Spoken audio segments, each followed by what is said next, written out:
want to jump into our SummerSlam discussion? SummerSlam 1990 discussion? A lot of nostalgia watching this show and going back through it. It was SummerSlam 1990. The Philadelphia Spectrum was apparently my first ever wrestling event, and I don't remember so much about it, but I do have vague images of, when I watch on TV, and I'm like, do I remember seeing that in real life? Because I don't remember how close I was, but some things I kind of was like, wow, like I remember a different perspective, like a different angle of me watching that. So it like comes and goes in certain things. So yeah, a lot of nostalgia watching this show, and I was happy to do it. And I appreciate you doing it because I brought it up like 2 days ago. No problem. But do you want to tell that story more in depth about this being, potentially your first wrestling show that you saw in person?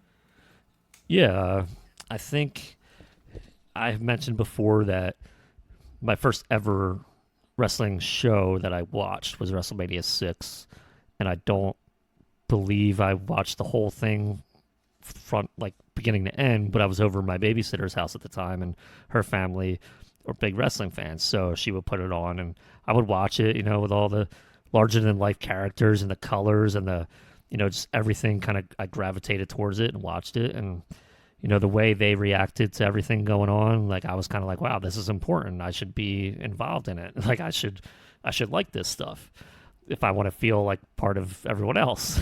I was still 4 years old at the time, so I was learning about life.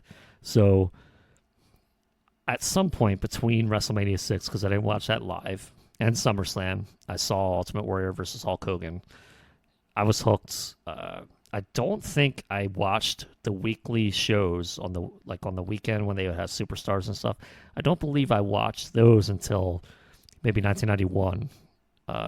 So I wasn't watching closely, but I would watch that pay-per-view like every time I would go on. Maybe I'd ask them to put it on.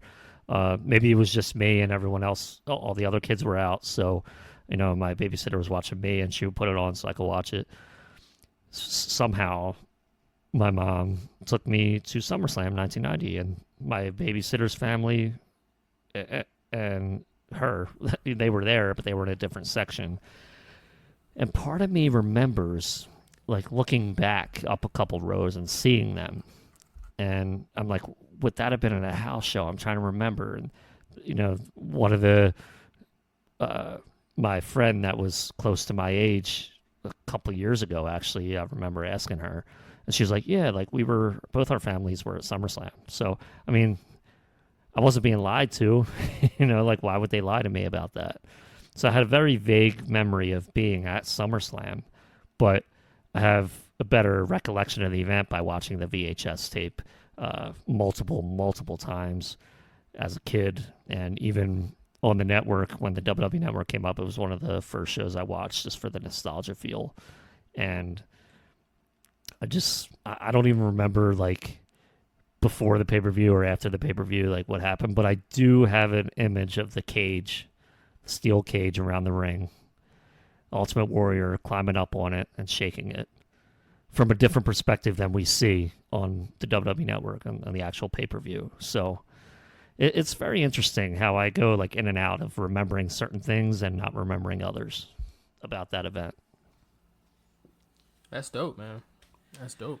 Yeah, it's like it's so funny to think about. I was 4 years old, so maybe at that point my memory was just finally starting to go.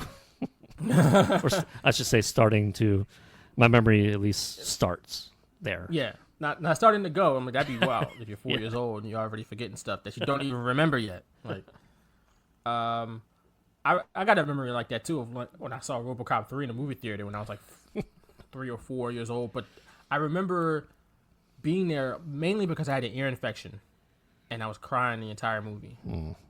So I don't really remember the movie that well. Like, watching it in a theater, the movie was trash anyway, so I didn't miss anything. But yeah, I remember crying in the movie theater a lot when I was like 4 years old because I had an ear infection. Like, I think I just got it that day, and I was just like, it was bothering me. So I cried the entire time. So I'm sure the people sitting around me were just thrilled with me sitting in that theater crying for 90 straight minutes. sure it was fantastic for Yeah, them. I think I can't remember if there was any merchandise purchase, like if I got a shirt or anything, because I did have merchandise back then. I had a couple shirts, and some toys. I mean, the action figures definitely, but like a teddy bear, stuff like that, a board game. So I don't know, what if anything was purchased at SummerSlam in the beginning.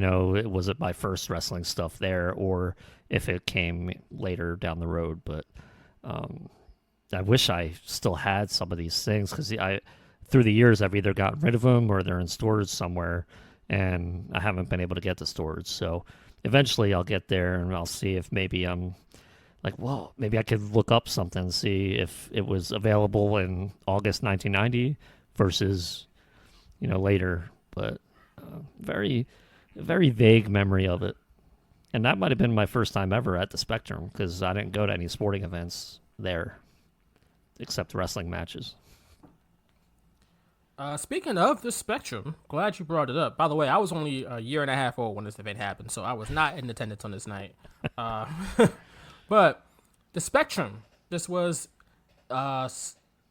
probably the second or third most famous arena in the area, in this area of the country, I should say. The Spectrum was Philadelphia's first major arena in the city, built in 1967. So this, like I said, this was a major arena in the Northeast. Like if Madison Square Garden was number one, the Spectrum was definitely in contention for like number two in the Northeast area.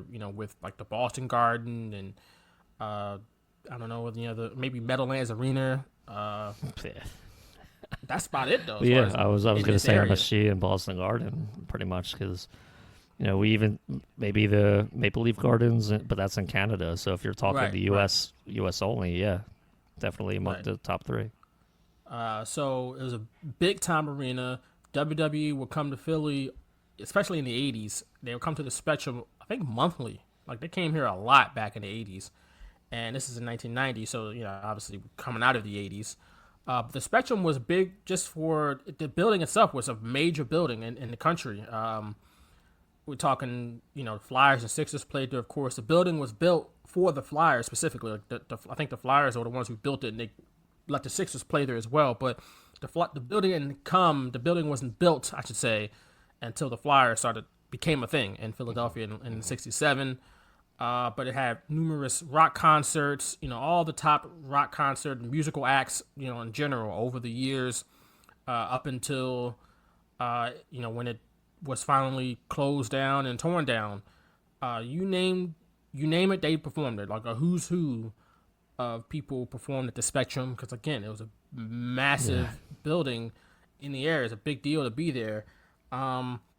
Also, what a cool name, the Spectrum. Absolutely. Like, this was back when arenas and stadiums hadn't quite had the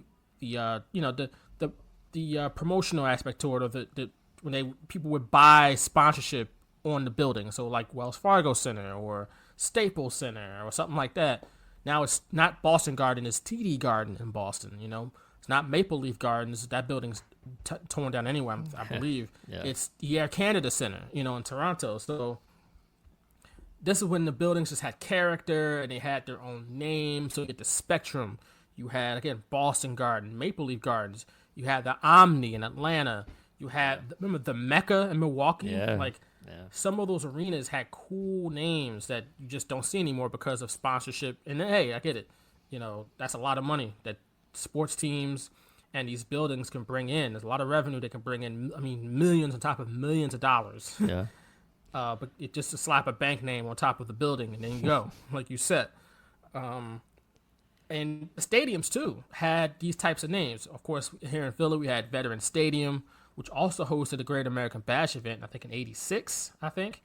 But you had the Vet, you had Three Rivers Stadium, you had Riverfront Stadium, you had Jacobs Field in Cleveland. Yeah, that was awesome. A lot of those stadiums obviously were cookie cutter, and they were the multi-purpose stadiums that were trashed by the 90s and the early 2000s, but they all had their own little character, as bad as they were. The Kingdome or The one in Oakland would still the Athletics still play in. The one in Miami they used to have until the Marlins moved out of it. I think they just call it the Oakland Coliseum, right? Something like that. Yeah, but it's been like it's had multiple names over the years, but I think the Oakland Coliseum is like. I was a big Coliseum fan. I love that. I love that word.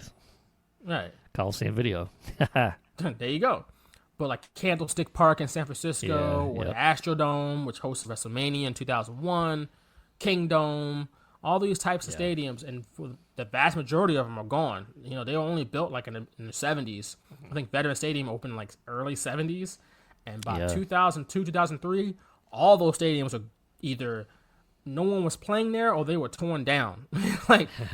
They were falling apart. It wasn't like teams just moved out. They were falling apart and needed either millions of dollars of repair, or it's like, let's just tear it down because we can just build a new stadium, a football only and a baseball only, and we'll be all right. And that's what most cities did, and here we are today. But the Spectrum, a great building, saw multiple championships, both for the Stanley Cups for the Flyers, happened while they were playing at the Spectrum. The last Sixers NBA championship happened while they were playing at the Spectrum in '83. So the Spectrum saw a lot of big events, and it had a lot of character to it. Not to say that the Wells Fargo Center today doesn't. It's just a different vibe. People have that nostalgic. Talking about nostalgia, people have a warm place in their hearts for the Spectrum, and it's a historic building in Philly. The Phantoms even won a Calder Cup there, I believe, before it was torn down, because I think the Phantoms played there. Which was anyone out there? It was the minor league team for the Flyers, and the Phantoms became the Phantoms became very popular around here before they moved to, I think, Adirondack. They moved to from Philly, and then they eventually came back down around here, but they're in the Lehigh Valley now. But Lehigh Valley Phantoms now. Yeah. So they played at the Spectrum too, and I remember going there and watching Phantoms games, and it was after I became a fan. By 1996, I think the Quarter State Center was built. So I didn't really watch sports or go to sporting events until after that. I went to Phillies games at the Vet, but that was really it. No Flyers or Sixers games until, the center was built. So I would go there for the game. So I'd never really been in the Spectrum unless it was a wrestling event or a Phantoms game or something like that, which was really cool. It was just like... It's so different being in the Spectrum than it is the Wells Fargo Center today. Like, if you were in the Spectrum, and I was only a kid, but I was in there, and versus this Wells Fargo Center, it's just such a different feel. The seats just go up. It feels more enclosed, but it's not like a bad thing. It's a good thing, especially when I was there for a lot of wrestling events. So it just felt like I was close to everything. And it was just like one of those buildings that looked cool from the outside as a kid. And I just loved it. And, it was a shame that it got torn down, but that's what happens. There was a while there, though, where we had two arenas in Philly. And they were right next to each other. We had the Wells Fargo Center, which hosted a lot of the major events. Sixers and Flyers played there. But then the Spectrum was still around because, like you said, the Wells Fargo Center, back then it was the Core State Center. That opened in '96, so the Spectrum was still around until 2009. So for 13 years, we had two buildings here in Philly, two big major buildings.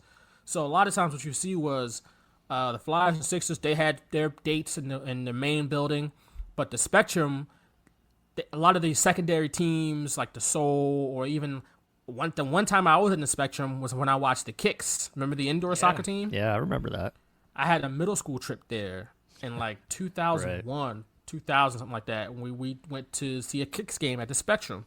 So stuff like that would happen at the Spectrum. There'll still be events there, but I think it's just like became concerts too. Yeah, they still had a lot of events there, but I think it just became cumbersome because it's like, what's the point of having two? You got to have two staffs. That's a lot of money, and we'll just make space for the Soul when they need to play, and because that's really by the time 2009 came around, I guess the Arena Football League didn't have a season in 2009, but even in 2011 when they came back, a lot of those lesser, like those, I don't say minor, but those not non-top four major sports teams there you go. In the city weren't really around. Like the Kicks, I don't know if they were around in 2010, 2011. Yeah, I don't remember. Who else? The Phantoms, I think they were playing Adirondack, or they were about to by that point. So Yeah. only team left was really like the Soul, like, Yeah. and maybe I know Villanova played some of their home games at the Wells Fargo Center. I don't know if they played any games at the Spectrum by the time the Wells Fargo Center came around. So it just, I guess, it became cumbersome, and then got torn down in 2009. But before that, it was the building. Like, it really changed. I think the entertainment. It definitely changed the entertainment kind of vibe here, because now we started getting major events. We had major sporting events with hockey and basketball. We already had basketball, but now they're in a top flight arena, and then you can get big, massive concerts here now, and different types of shows and all that. So it brought a lot of stuff here to Philly and kind of changed the landscape. So shout out to the Spectrum. I felt like that was necessary to give the Spectrum some love. Yeah, that's a good call by you. And I do think when the Phantoms used to play the Flyers in the preseason before the NHL season would kick off, and I do believe before they went to Adirondack, I believe they played at the Spectrum, even though the Wells Fargo Center was there at the time. I think, it was just kind of, because I remember going to the Spectrum for that game. It might have been 2009, maybe it was before that, but I even had pictures, so it was definitely a cool experience being in there for a hockey game.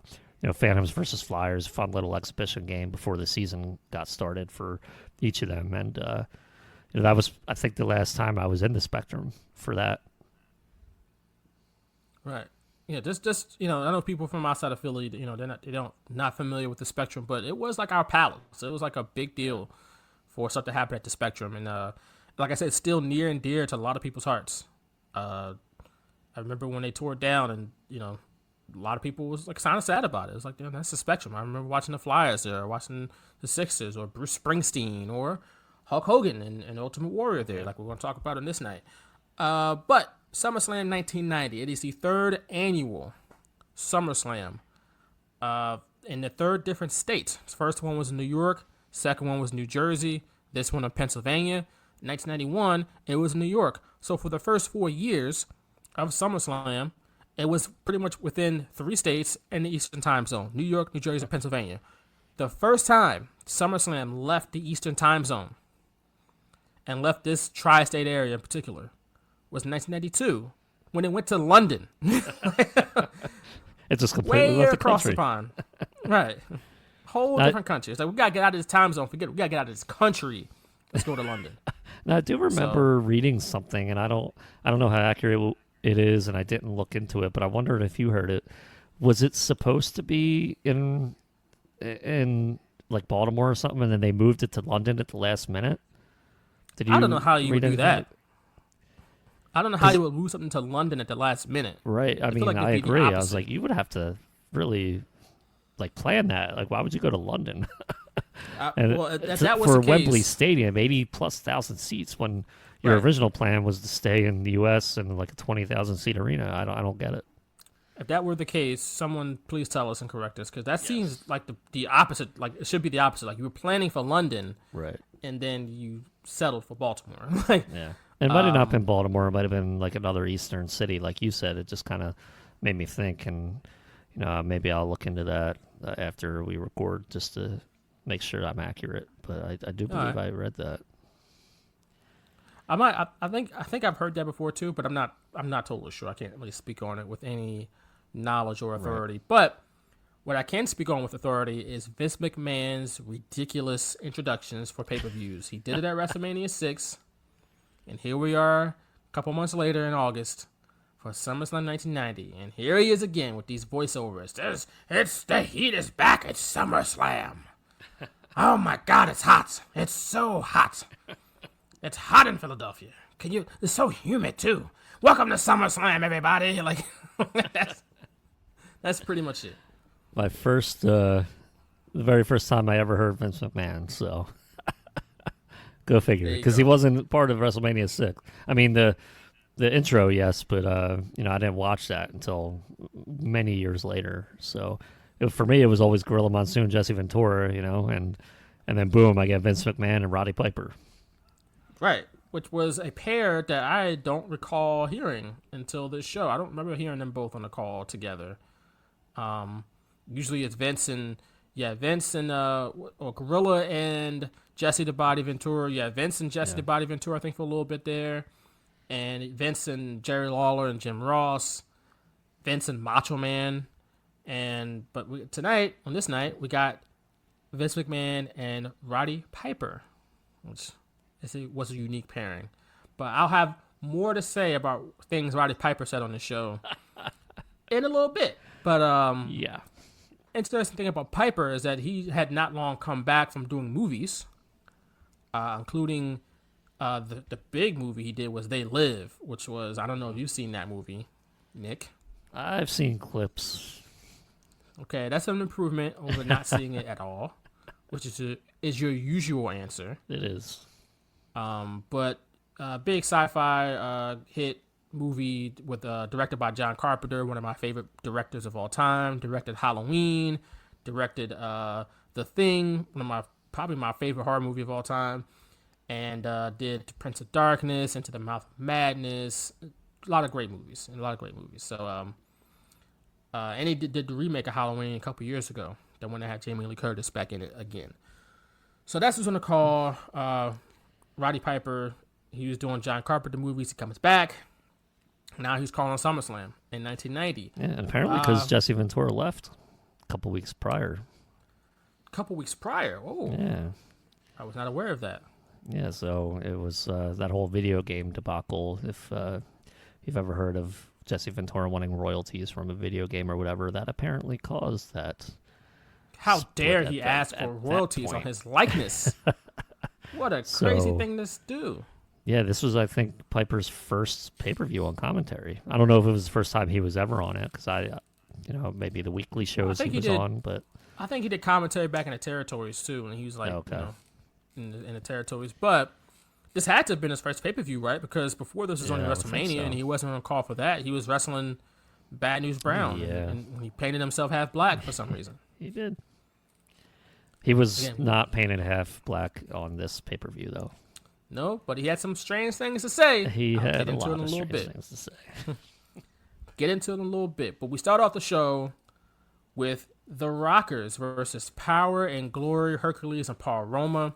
The Rockers, of course, feature WWE Hall of Famer Shawn Michaels and Marty Jannetty, who was in the news recently for confessing to killing someone in his teenage years. Now, he clarified and said, I just made him disappear, see? I didn't say I killed him. But when you make somebody disappear, they're never seen again. He's a magician. And you say, hey, maybe they should look in the river for this guy. That means you killed him, fam. Now, granted, the story was kind of odd. I mean, it sounded like, according to Marty Jannetty, he was defending himself in this encounter he had with this person that he, quote-unquote, allegedly killed or murdered, or made disappear, I should say, to never be seen again. Then he talked about the woman he was with and her, quote-unquote, Jamaican jealousy. What the hell is that? Yeah.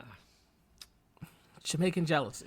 Somehow. What the hell is that, bro? Was he looking to alliterate? I don't know. I doubt it. Or just being racist. Yes, exactly. That could be a thing. Yep. But yeah, that's strange. That's very strange. But on this night, he had his working boots on, boy. I tell you, he worked most of the match.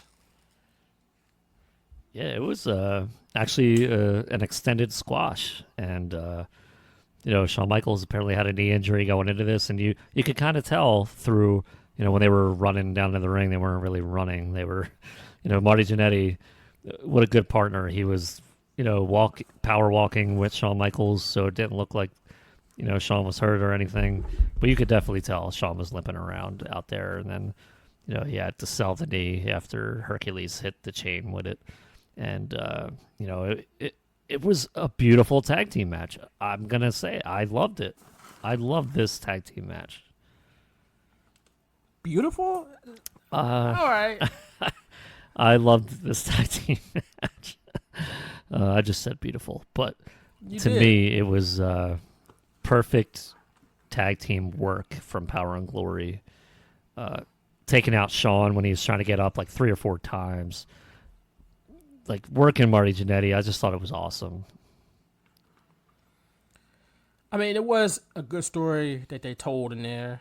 Like you said, Shawn Michaels gets hurt early in the match. Marty fends him off. He tries his best, but he fights valiantly, but he falls to Power and Glory and their cool ass finishing move. Yes. That Power and Glory had, which Paul Roma and Hercules as a tag team was kind of dope. I'm with you. Underrated. I'm with you. This might have been their first tag team match together, because apparently, I'm reading back and I'm like, how did this come to fruition type thing, and Roma was a babyface, and I guess he got attacked from behind, and then the Rockers came out for the next match, and he thought it was the Rockers doing it, and then he started like picking a fight with them, and then Hercules came out to back up Paul Roma. So it was like kind of how this match got set up. So I don't know if Hercules and Paul Roma had a tag team match before this, but man, they looked cool as hell with like the matching tights and the shirt they had on with the glasses, and the teamwork they did. Like you said, their finisher, it was impressive. I was like, man, I remember kind of being like impressed by them, even though I was like, man, they're bad guys, so I hate them. But I was like, damn, they really kicked the Rockers' ass. They did. But Power and Glory, I think this was still like a golden age for tag teams in WWE when they really cared. Because you still had Demolition around, the Hart Foundation, the Road Warriors just came in not long before this, and a little time before this they had that British Bulldogs a couple years before this, and they had some great tag teams in the 80s into the early 90s, and then somewhere they just said, you know what, tag teams, who cares? And then just until they started doing the TLC matches in 2000, it's like they didn't care about the tag teams that much. And then after they stopped doing those TLC matches in 2000, they was like, oh, you know what? We forgot that we don't care about tag teams again, and just kind of just didn't give a damn. They took the Eric Bischoff approach. Eric Bischoff completely obliterated tag team wrestling in WCW, so WWE just kind of went with that. I wish they didn't, because I love tag team wrestling. I love good tag team wrestling. I'd like a specific kind of tag team wrestling. Everyone's, the tag team wrestling that takes place in AEW today, I'm kind of like trying to get on board, but there's just like too much double teams and the referee kind of losing control type of thing for my liking. I like the old school tag team wrestling a little more. It's just my preference. And that's what we saw with Power and Glory. Just great double teams and getting out of the ring, quick tags, beating up Shawn when he's trying to get up. Like that's just part of what I love about that era of tag team wrestling. When the referee enforces the rules, like the 5 count, and being in your corner and not seeing the tag, you got to be able to see the tag and all that. Those are things that you can use to tell stories in wrestling, whether the heel getting the heat or like it happens all the time. The referee has to see the tag, but he doesn't see the babyface make the tag, so he kicks the guy out, and then the hot tag happens and people blow up, and it's like. There could be so many good ways to tell stories with tag team wrestling that I think is missing from today's product in general. Maybe AEW style may not be necessarily for you. I guess they're trying to create a new wave, but I'm like you. I kind of like that old school style where they do stuff behind the referee's back and all those little things that can be done to tell a story throughout the course of a tag team match. It doesn't take a lot of effort neither. It's just little tricks of the trade that still work. I think. I still think fans buy into the heels cheating and the ref missing that tag and kicking the babyface out type of thing. Even though he doesn't see the heel tag, but he'll just like, oh, you tagged, and he'll clap his hands. Oh, I saw it. Okay. It's like, what the hell? Yeah, it's so funny because just once you'd think the babyfaces would come in and be like, and do an audible clap, so you can be like, "See, you tagged me," because the referee just allows the heels to do that, but that doesn't get the fans involved as much, I guess. But it just makes the refs look worse, and it does. We'll talk about a specific ref later on, which is just. I'm sure you will. Just hold your horses before you bury Baby Earl. All right, we got a bunch of the show. You call him Baby Earl. That's what people call him. That's his I nickname. don't even know that. Why do they call him Baby Earl? Get out of here. Because his twin is older than him, technically, I think. Baby Earl. Even though he has a twin. I know he had a twin, the better referee. Wow. I don't remember. Well, Dave Hepner. That's Dave. Twin. He should have stayed a referee. Where did he go? I think he just became like a front office guy or behind the scenes guy. Yeah. I'm pretty sure Dave came out the womb first, and that's what they call Earl, the Baby Earl. Baby Earl. All right, moving on. After this match, or before we move on, actually, we got to talk about the Rockers and that Zubaz, or them Zubaz, or is that singular or plural? Zubaz.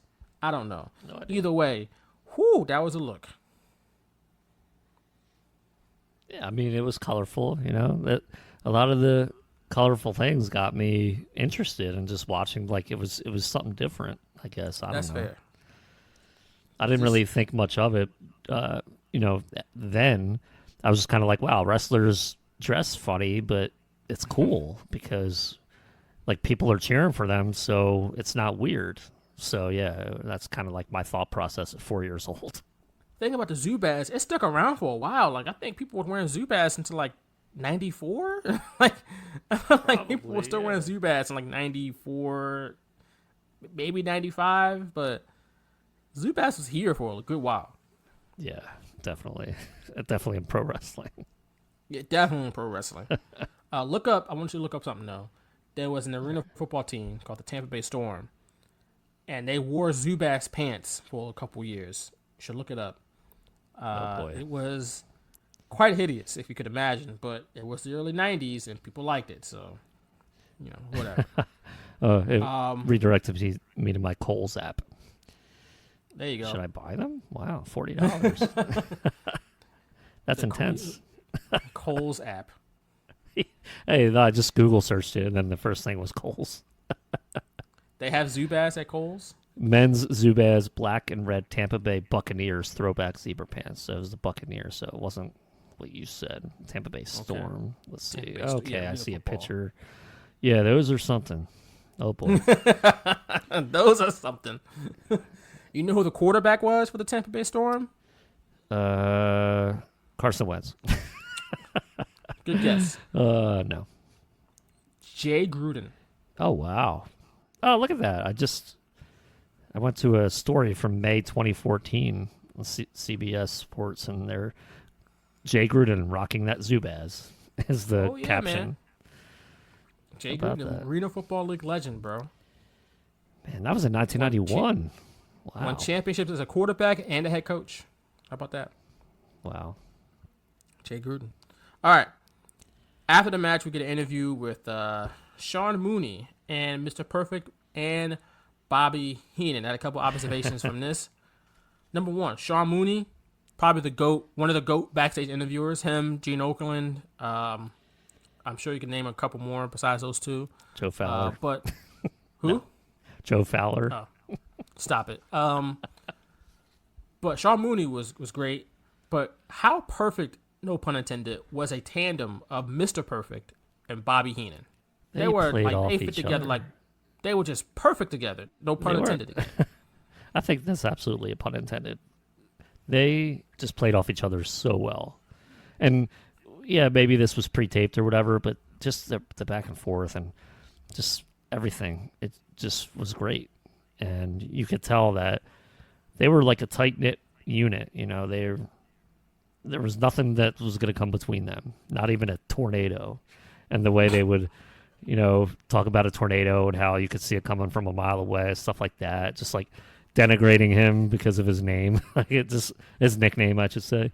It's just like hilarious. They were downplaying it, and it just made me laugh.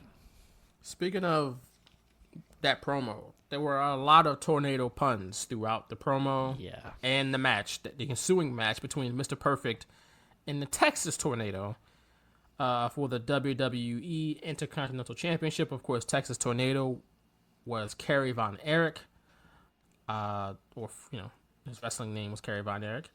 And it was a good match. It was a fine match. Perfect sold his ass off as much as he could. He did. He flopped and flew around the ring.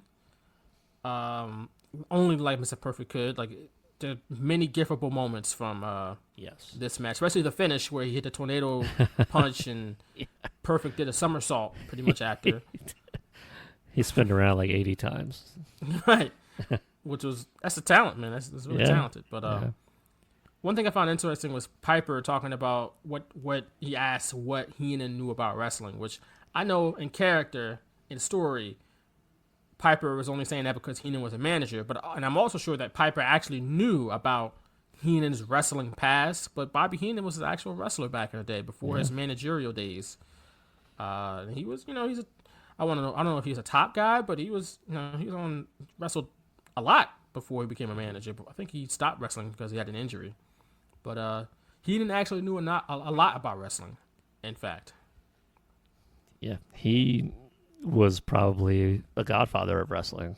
I say that, like, with at least all the knowledge he had. I didn't even know he was a wrestler until years later. This is my first event, really. So I just knew Bobby Heenan as a manager, but just everything he said, just looking back, everything he said had a purpose. He tried to get under the skin of the person and the fans, and with all his, name calling, he would do, like, humanoids and ham and eggers and stuff like that. Like, I don't even know what that was supposed to mean, but, like, I didn't know if he was, like, demeaning me or what, but, it was just funny. Like, everything that he did had a purpose. He never wasted a moment in trying to get either him over or his opponent over or whoever he was managing. We have waxed poetic about Bobby the Brain Heenan on the show in the past. We did a whole tribute episode to him right after he died, actually, a couple years ago. So if you want to listen to that, check that out in the archives. But I've written this, and I think, on Philly.com around the time that he died, and I'm pretty sure I said it on that show, but I'll say it again. I think you can make the case that Bobby Heenan is arguably the most talented performer in wrestling history. Like, just from sheer talent. I'm not saying he's the most over or the greatest technical wrestler or whatever, but from a talking standpoint, you're not going to find too many talkers better than him.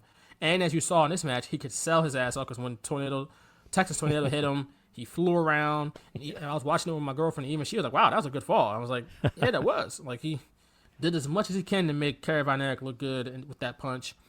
But, I don't know if you can find somebody more just overall talented because, again, he could wrestle, he could talk, he could do all the slapstick funny stuff.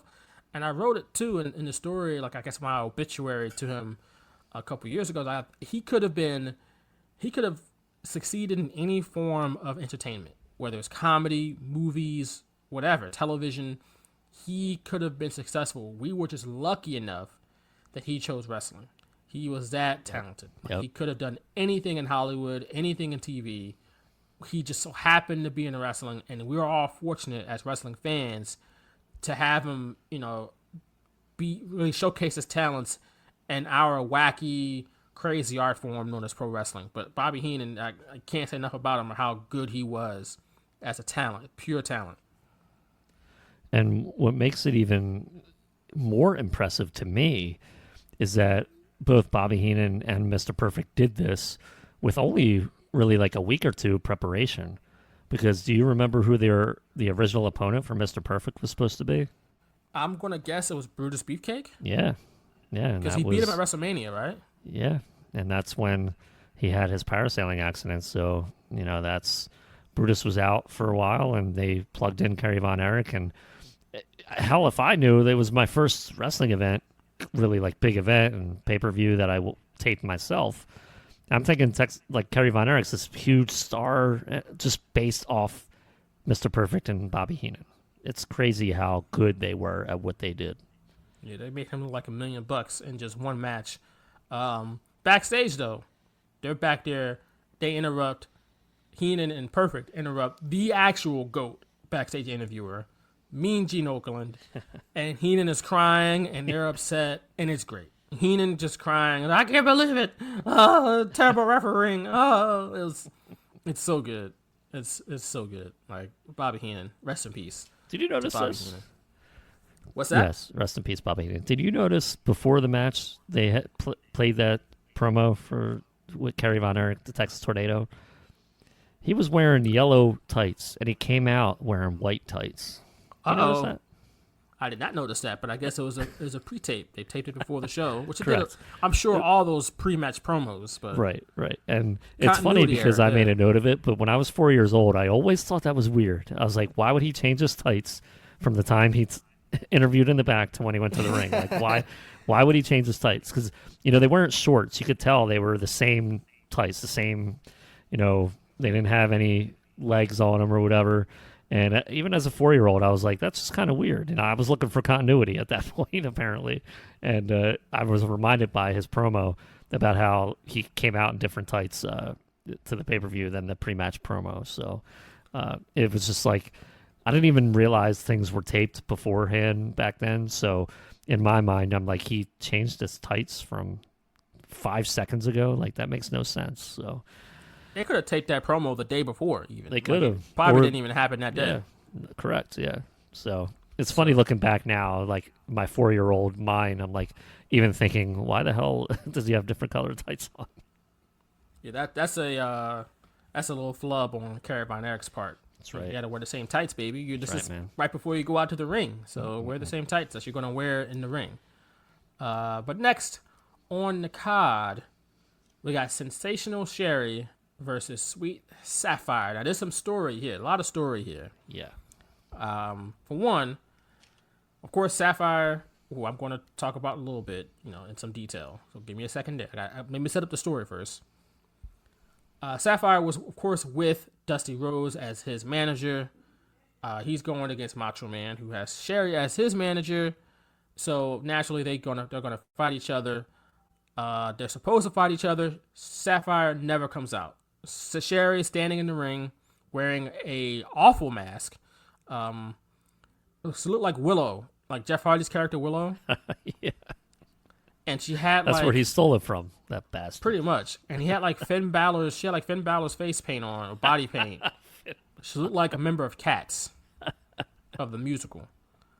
With that said, all respect to Sherry. She was another tremendous talent, gone from this earth way too soon. And I don't think, she isn't a WWE Hall of Fame, but I think I don't think she gets enough credit for how good she was as a manager and as a wrestler. So much respect to her, but this was not it on this night, Sherry. I gotta say that. All due respect, this is not it. But Sherry's in the ring. She's waiting. Sapphire never shows up. So now everybody's like, where the hell is Sapphire? Where did she go? Is she all right? Is she cool? After the match, Dusty, he's wondering where Sapphire is. Oh, I don't know where she is, Daddy. Oh, where are you, baby? Where's Sapphire?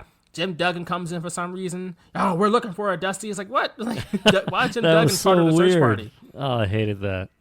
Why is Jim Duggan part of the search party? Call the police. Why are you looking for her in the men's locker room? Like, right. Or don't he have a match to worry about? Like, get somebody else to look for her. Why is Jim Duggan looking for her?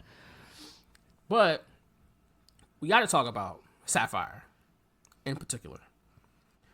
Because Sapphire was among, at least her name, Sapphire, which I didn't know this until recently, was just another one of the many racist things WWE did back in the day, or wrestling in general.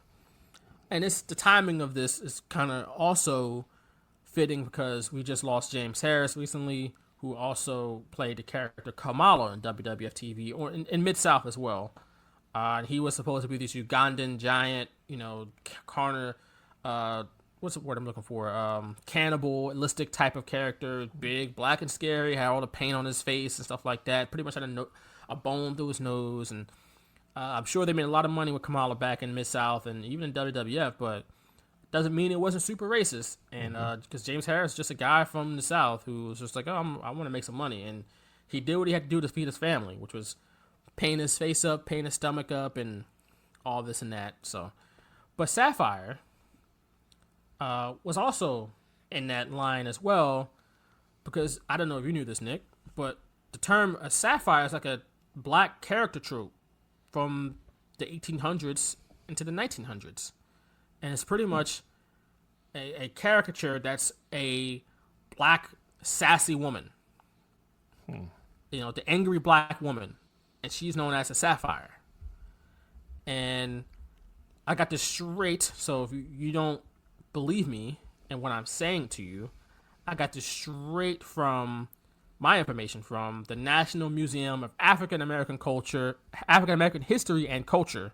So it's the Smithsonian Museum, Smithsonian building, and they have an entire page set up with all of the African American stereotypes and tropes and caricatures that have,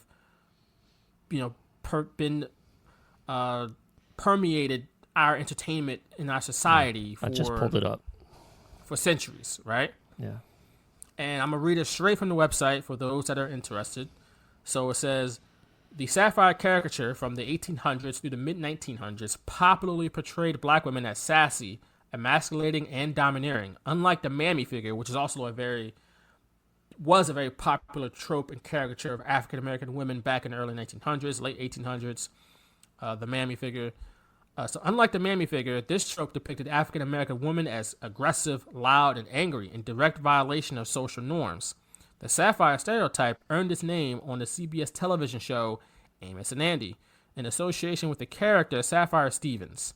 So she was on that show. Airing from 1951 to 1953 with an all-black cast, Sapphire Stevens was the wife to George Kingfish Stevens, a character depicted as ignorant and lazy, fueling Sapphire's rage. During the Jim Crow period, when blacks were often beaten, jailed, or killed for arguing with whites, these fictional characters would pretend chastise whites, including men.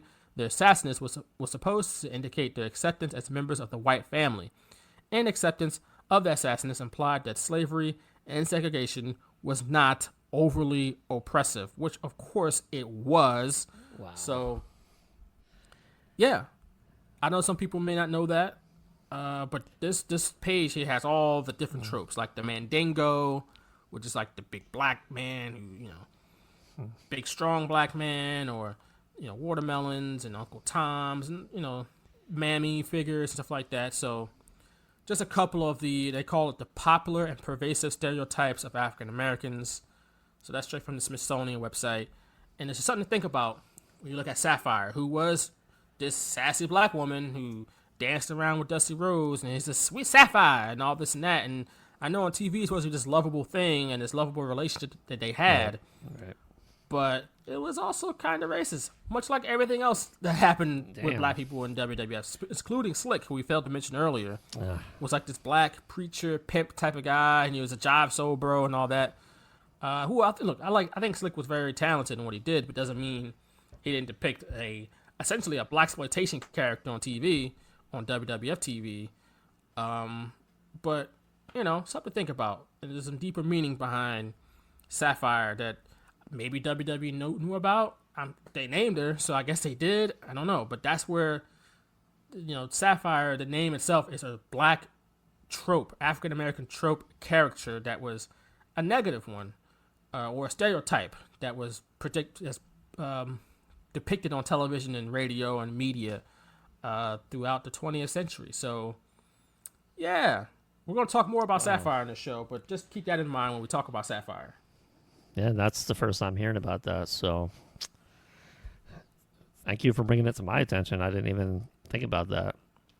Yeah, this is why we do the deep dive, so we can learn and, figure things out and, really get into the dig deep, deep dive deep, right?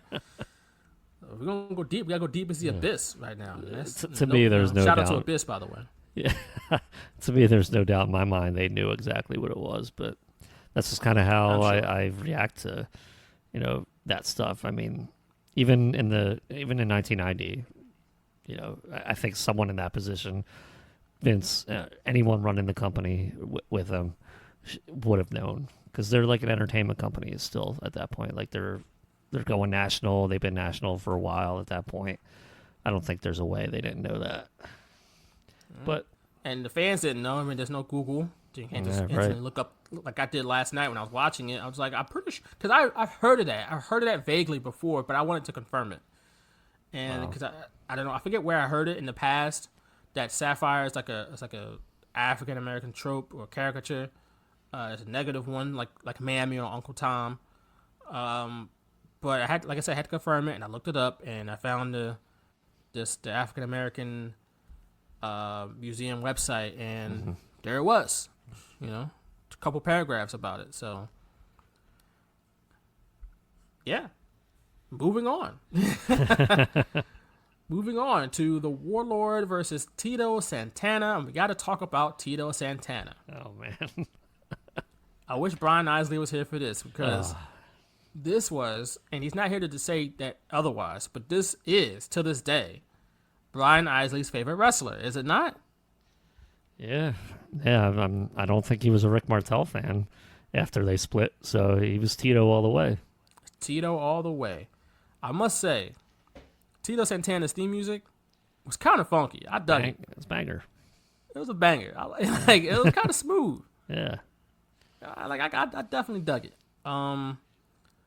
Warlord for some reason didn't even have music. Don't know why he didn't have music. Didn't have an entrance. Yeah. Just out there. The only entrance he had was at the Royal Rumble. Yeah, and then they got eliminated like 10 seconds later. So Yeah. something like that. But Vince McMahon, while Tito Santana is making his entrance, shouts, "Arriba!" God damn, we get it. He's Latino. Like, come on. And then, making it worse, here comes Piper. Called him a bunch of stereotypes, Mexican stereotypes, including called him a bean eater. Good Lord, that was on television or pay-per-view in 1990. You heard that, Nick? I did. Brutal. Then he talked about tacos, and it's just like, damn. It's like he needed to pick up for whatever the hell Jesse Ventura left off. Because Jesse was pretty bad too, but... Didn't he call him a Mexican jumping bean or something like that? Yeah. And then I do recall Bobby Heenan at WrestleMania 8 saying like the flying forearm was a flying burrito or something like that. And it's like, oh. Yeah, but that, I read, I'm not condoning anything, but I don't know, was it actually called the flying burrito? Like, was the move called that, or were they... If it was, I guess, if that was the case, I can't remember. I can't remember if I read that he called it that or whatever, but you would think of Bobby Heenan saying that he was trying to get a dig in at him, and clearly, that's where I would fall in line at that point. But I don't know. Shout out to Tito Santana. Yeah, and what's funny is this was supposed to be the blow-off between Tito Santana and Rick Martel. But Rick Martel got injured, and they explained his absence as he was at a fashion show in Paris on the same day. So that's why... He just was there and didn't have the match. He's just like, nope, I'm not going. Because they were building to it, but I guess after he got hurt, they switched, and... So that was going to be the blow-off of Strikeforce, SummerSlam 90. He couldn't have gotten hurt on the runway. He was just there, and that's it. Okay. I mean, they did the same thing. They did that with Shawn Michaels. He came in with like a blown-up ACL, and they worked that into the match. But I guess they couldn't work Martel into the match too, or something like. Maybe he wasn't able to move that much. I don't know what the injury was. If it was like a torn pec or something, I guess it can't really. I don't know why I say that, but like torn pecs seem to happen a lot to guys like that. But hint, hint. But they never really had the blow off. He was back by Survivor Series, but they were in the tag team matches. So I don't know if they ever had that one-on-one blow off. Maybe on Superstars taping, because I remember when Rick Martel was feuding with Jake Roberts. They showed a highlight of him and Tito Santana in the ring wrestling. So maybe it was at like a Saturday Night's Main Event. I don't know. Well, the only thing I had about this match was that the Warlord was jacked, which he was. He was jacked all the way to the gills. Slick had a shoe off at one point to try to hit Tito with it. Piper called it chemical warfare. I thought that was kind of funny. And Warlord won. But you mentioned Survivor Series.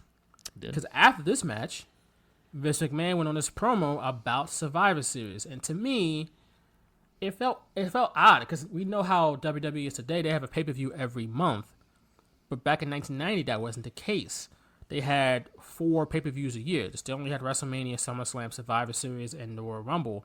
This is only the 3rd SummerSlam, and Survivor Series I think was probably going into his 4th year. I think that started in '87, I believe. Mm-hmm. So yeah, he was promoting this pay-per-view. Like the next time on pay-per-view isn't until November, and it's like, damn, like that's a long time from now. But that's how it was back then, and it felt kind of weird that they didn't have a pay-per-view the very next month. Like they weren't promoting Unforgiven or something like that. It was November, Imagine and it was a Thanksgiving night tradition. Yeah, and that's the funny part because I was always used to it Thanksgiving Eve or whatever, like my first remembrances of Survivor Series. But I ordered this pay-per-view and taped it, Survivor Series 1990. That was Thanksgiving night, and I remember not going anywhere. I think that was when I was still kind of like estranged from the extended family at that point due to issues. But I remember being in my South Philly home. We had dinner or whatever, Thanksgiving, and then boom, we put on the pay-per-view, and it was a fun night. So I just completely forgot it used to be on Thanksgiving night. That and Thanksgiving, we've talked about this in the past. Thanksgiving night used to be a big night for wrestling back in the day. Thanksgiving and Christmas night, probably 2 of the biggest days of the year. Before like Starrcade and WrestleMania existed. Which Starrcade was a Thanksgiving tradition at first, right? That was like around Thanksgiving or Thanksgiving night when it first started, and then it moved to December at some point. But yeah, Thanksgiving night. Now it sounds strange nowadays because Survivor Series is never on Thanksgiving or even like around Thanksgiving. It's usually maybe the weekend before or something like that. But nowadays, back in the day though, Thanksgiving night, just like football is on Thanksgiving night or all day on Thanksgiving. Back in the day, people used to go out. They would eat dinner really early, and 4 or 5 o'clock at the latest. And then go out that night to see something happening, movie, sporting event or wrestling event. What's your Thanksgiving time? Thanksgiving dinner time for you? What's traditionally? Probably like 3 or 4, and so we'll get there a little early, watch some football, eat around 3 or 4, and just kind of like eat through the day. Go back for seconds if you want. Thirds, fourths, and then we have the desserts, a little, not too long after the main. So by 9 o'clock, 10 o'clock, we're usually getting out and going home because, with my extended family, we don't like stay there till like midnight or anything. Not my side of the family. We ain't crazy. The other side. We see, we grow up, different types of households. Yours being a white household and mine's being a black household. That's the main difference. So as black folks, we tend to eat later. So, and I don't know if it's just black people or maybe younger people, because older people, I feel like some older people like to eat early too. Because, the old fashioned, they eat really early. Yeah. But Italian household, we were, especially on Sundays, we'd always eat like 2 or 3 o'clock. So Thanksgiving was no different. I never ate that early for dinner, no. It was always it's definitely on a Sunday. It was always for Thanksgiving around maybe 5 or 6, I think is dinner time on Thanksgiving. Because you got time to sit around, hang out. People ain't showing up to nobody's house 2 o'clock maybe, right? Maybe noon at the earliest, right? And then, hang out for a little bit, eat some dinner, hang out some more, that's how it was around my house or in my family, my prior Thanksgivings. But wonder how Thanksgiving's gonna play out this year in 2020. We shall see. But next on SummerSlam 1990 was a pretty dope match. WWE Tag Team Championship between Demolition and the Hart Foundation in a best 2 out of 3 falls match. They had their pre-match promos. Demolition yells the entire time. I don't know how they didn't need a lozenge every day, because I don't know how their throats and their voices held up, because it was my throat just hurt right now doing that, just a little bit. They talk like that for 2 or 3 minutes straight. How do they do that? It hurts. Yeah, it was so weird. I'm just 4 years old. I'm like, am I gonna grow up sounding like that? I hope not. That's how all adults when they're mad. Bret Hart sounded like the most normal one out of all of them because the Anvil was going nuts too. Yeah, he's just like, ha ha ha! They pay me to think. They pay me to beat people up or whatever he said. Bret Hart's like, settle down, Anvil, settle down. And he's just like, okay, I'm cool. Yeah, you're right. He's just geeking out. But also what Bret Hart said, he quoted Phil Collins at the end of his promo, and it was kind of whack. That quote he used was trash. I'm like, Bret, that was... Look, I know talking wasn't his strong suit, but that was a crappy way to end that promo. It was just so whack. He even got the names wrong of Demolition. Because I guess this might have been pre-taped. I don't know how many original plans were thrown out the window. But this was before the Hart Foundation came out. So Demolition had already come out. And then they aired the promo with the Hart Foundation. It's Smash and Crush as the two members of Demolition. Well, Bret Hart says Axe and Crush in his promo. Oh. So I've always thought that was weird too. And I held on to that. At 4 years old, I was just like, but that's not Axe, that's Smash. So...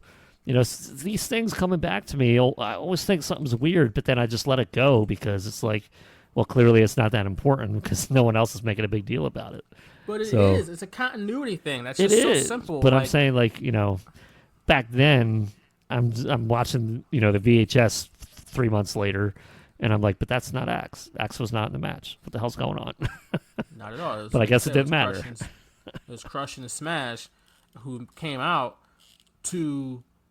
probably top 10 greatest theme music in WWE history. Demolition's theme music was fire. It was a certified bop to this day. Like, I'm still, when I listen to it, I'm still bobbing my head and tapping my toes. I'm like, yo, this song is dope. Here comes the Axe. Here comes Smasher. Like, bro, this is dope. Like, I love Jim Johnston. Give him all the flowers. He was Hall dope, of Fame. man. He was so good. You know what else is dope? What's that? Hart Foundation's jackets. I don't know why. The very first time they wore them. It was. Well, they should have. They were great. They were like suede or like crushed velvet or something like that. They were great. I don't know. I liked them. The tassels on the shoulders and all that. Like, gave them something new. Yeah. It kind of. That's what I was gravitated towards that too. I was like, man, these wrestlers wear some things that, you don't see every day. And the only time I saw shoulder pads was like when my mom would wear like a coat or something that had shoulder pads in them. So I see these shoulder pads that are just with the tassels on them, and I was just like, man, that looks cool. Shoulder pads were, for those who don't remember, if you're too young to remember, shoulder pads, big deal back in the day. Like I said, all the women had them, and their pantsuits, stuff like that, or whatever, and their blazers, and all the men had them too. Everybody's walking around looking like linebackers. It was great. It was a great time in fashion. And you saw the shoulder pads that the Hart Foundation had at SummerSlam 1990, which honestly, I think that jacket could probably be pulled off today. I don't know, like in just like a regular fashion, not like wrestling. I don't know. I dug those jackets. I don't know why. I'm with you. I feel like you can see them on the runway somewhere. That's just me. And I watched like one fashion show with my girlfriend, like not that long ago on Netflix. So now I feel like I'm like a connoisseur. Was it the one Rick Martel went to? No. It was like a reality show. It was like a game show, a competition show. I can't remember the name of it, but dang, I can't remember. But it was pretty good though, and I watched the whole thing. I was like, I kind of. I'm not gonna pat myself in the back too hard. I think I kind of got an eye for fashion, but that's just what I think. You know what I'm saying? And I appreciated the Hart Foundation's aesthetic on this night. What I did not appreciate at any point was Demolition's aesthetic. Who the hell came up with that? Who came up with this BDSM dominatrix looking stuff that Demolition came out with? What? I don't know if I want to know. Who? I just want to know who. I understand what the inspiration was behind it. Clear. Like, you take one look at Demolition, you know what the look they're going for. But they got paid. More power to them. But I just want to know who's a freak body that came up with that? And what are they into? Vince McMahon. Look, I would not be surprised. I just want to know. They were like one step away from having like the ball gag in their mouth. Like that's what they look like. I wonder if that's what was attached to their masks from the inside. Maybe. Like they look like the team from what was Dodgeball? Remember the one team they switched their clothes and they came out I in actually their watched clothes? that. Yeah. Look at that. See You that. watched Dodgeball, but you've never seen any of the other movies I've told you about. I believe I even bought that one on DVD. Of course you did. Dodgeball is a good movie, though. I'm not gonna lie. Yeah. So yeah, Demolition comes out in their weird aesthetic. Oh, by the way, I mentioned Phil Collins earlier, and Bret Hart quoting Phil Collins. Phil Collins still dope to this day. Gotta give shout out, big ups to Phil Collins, by the way. But 2 out of 3 falls, so naturally the heels get the first fall. Demolition wins. But the second fall, Demolition for some reason stupidly get disqualified after they picked up Earl Hebner to try to interrupt the 3 count. They should have threw him outside the ring. Why would that be ring. the way to do it? You could just hit the wrestler. Why would you pick up the referee? They should have threw him outside the ring. They threw him in the crowd. Leave Baby Earl alone, man. Leave him alone. It was hilarious the way they picked him up, though. Like, I think Crush was the one that stopped the count after they did the heart attack finisher to smash. And then he like brought him over there. Like, he thought he was doing something. And Earl right away was like, no. Ring that bell. He just picked him up and sat him down. Gently was like, okay, sir, here you go right here. You're going to stop counting to 3. Thank you. And he's like, no, sir, you're disqualified. The only thing I could think about, which is weird, but especially in a 2 out of 3 falls match, that they didn't want Demolition taking 2 falls in a row when they're ready to go in a feud with LOD. I mean, that's the only thing I came up with, which was still stupid. It makes sense. But it could have been a little bit more of a sensible, maybe more of a badass way to accomplish that. Instead of just like picking Earl Hebner up like a baby doll and sitting him in the corner. Like, baby doll. They did. They just picked him up. Literally, me and my baby dolly Earl are going to go to the corner now. Like, what? Like, and Earl was just like super calm, too. He wasn't like, put me down, nothing like that. Right. He just like, okay, well, all right. As soon as you put me down, I'm going to ring the bell because you're an idiot. So, disqualification. Around this point, though, when things get tied up, Axe, who you mentioned earlier, was not in the match because the stipulation was that only 2 members of Demolition were allowed at ringside. Well, Axe sneaks his way down, hides under the ring. Then he eventually comes in and switches with, I believe, Smash. Yep. Right? Switches with Smash and jumps in and beats the hell out of Bret Hart because he's fresh, and Bret Hart has already gone through 2 falls of a match, including he did the turnbuckle spot with Bret Hart, where Bret Hart was into the turnbuckle chest first, and man, every time Bret Hart made that look like it was the worst thing in the world. Like, he made it look so painful. Yep. And I'm obviously it couldn't have been that painful because he wouldn't have done it to himself so much, but it looked like he got shot by a gun every time he took that turnbuckle spot. It was great. Yeah. Yeah, that was one of the main things I remember about him growing up. I was like, damn, like he's the only one that does that because nobody else did that. And, it sounded a lot worse than, than any other person that would turn to their back and go into it. It just sounded made the ring shook like crazy. I was like, how is he not being pinned 1, 2, 3 after that? Like, damn. And look, I'm only assuming it wasn't that painful. I mean, it could have been. Right. But I'm just assuming because he did it throughout his entire career. And I know Bret Hart has always prided himself on being safe. I would assume he would be just as safe with himself as he would with somebody else. So I would assume that he wouldn't just throw himself into the turnbuckle and crack his sternum every night. Because that's what it looked like he did. It looked like he cracked his sternum every single night. Yeah. So I would assume that wasn't the case, though. But again, he made it look fantastic, which is one of the reasons why Bret Hart is one of the greatest of all time, because he could do stuff like that on a nightly basis. Eventually, Legion of Doom come out, Road Warriors. They get yet another massive pop. They help the Hart Foundation win. Someone yells "son of a bitch," and that's it. The crowd goes crazy. And I don't know who yelled that. I think it was Axe from Demolition. Like, just yelled it and it came through on the mics. I heard it in my headphones. But the crowd was going nuts. I just recall that. Like, the crowd was going crazy when they got the win. Yep. And, it was great. Everybody was happy, including me, when I saw those, so beautiful World Tag Team titles. Man. The very best that they've had. They're the best tag titles in wrestling history, period. I'm confident in that. I don't think WCW, NWA, ECW, no promotion has had better tag team championships than no specific world tag team titles that WWF had from the mid-'80s to, 2002? I think they got rid of them, 2001? Yeah, they even introduced when they introduced the new titles in 98, I think they just kept the same design as the tag titles. They made them a little smaller, which was stupid, which was a mistake. I agree. But yeah, I think once the brand split really, or maybe it might have been before the brand split, the initial brand split, but yeah, definitely top design. I won't argue with you there. They look so good. Yeah.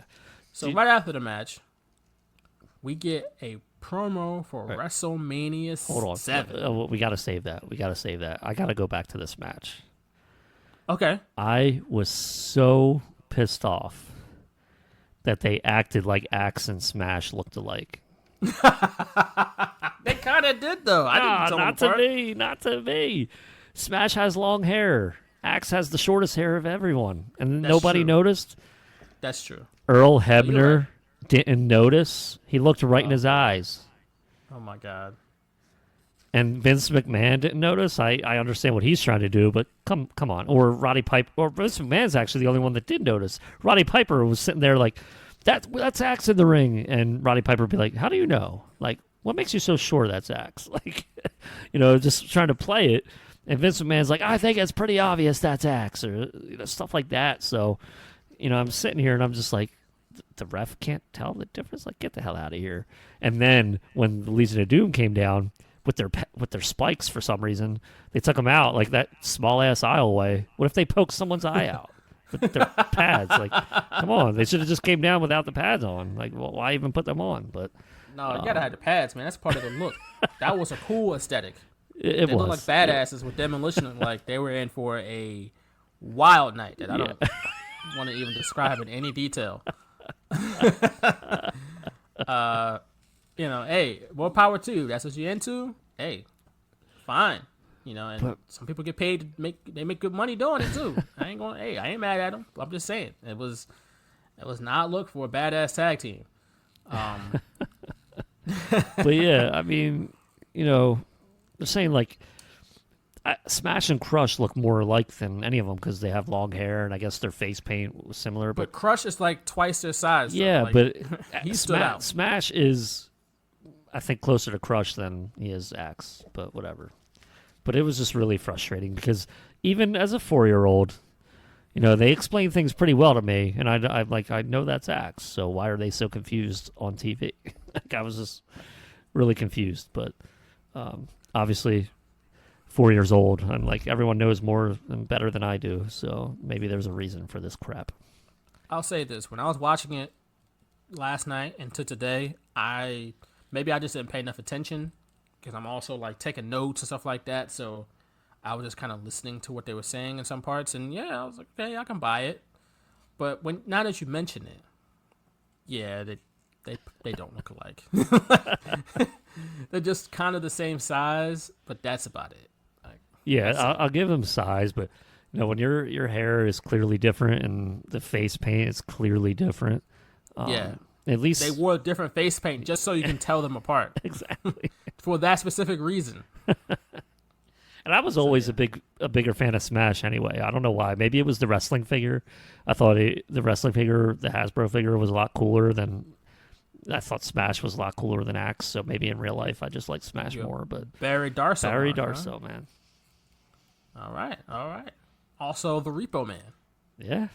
Yeah. And what was this? Crusher Khrushchev in NWA when he was with the Russians. That's right. Yeah, there you go. It's very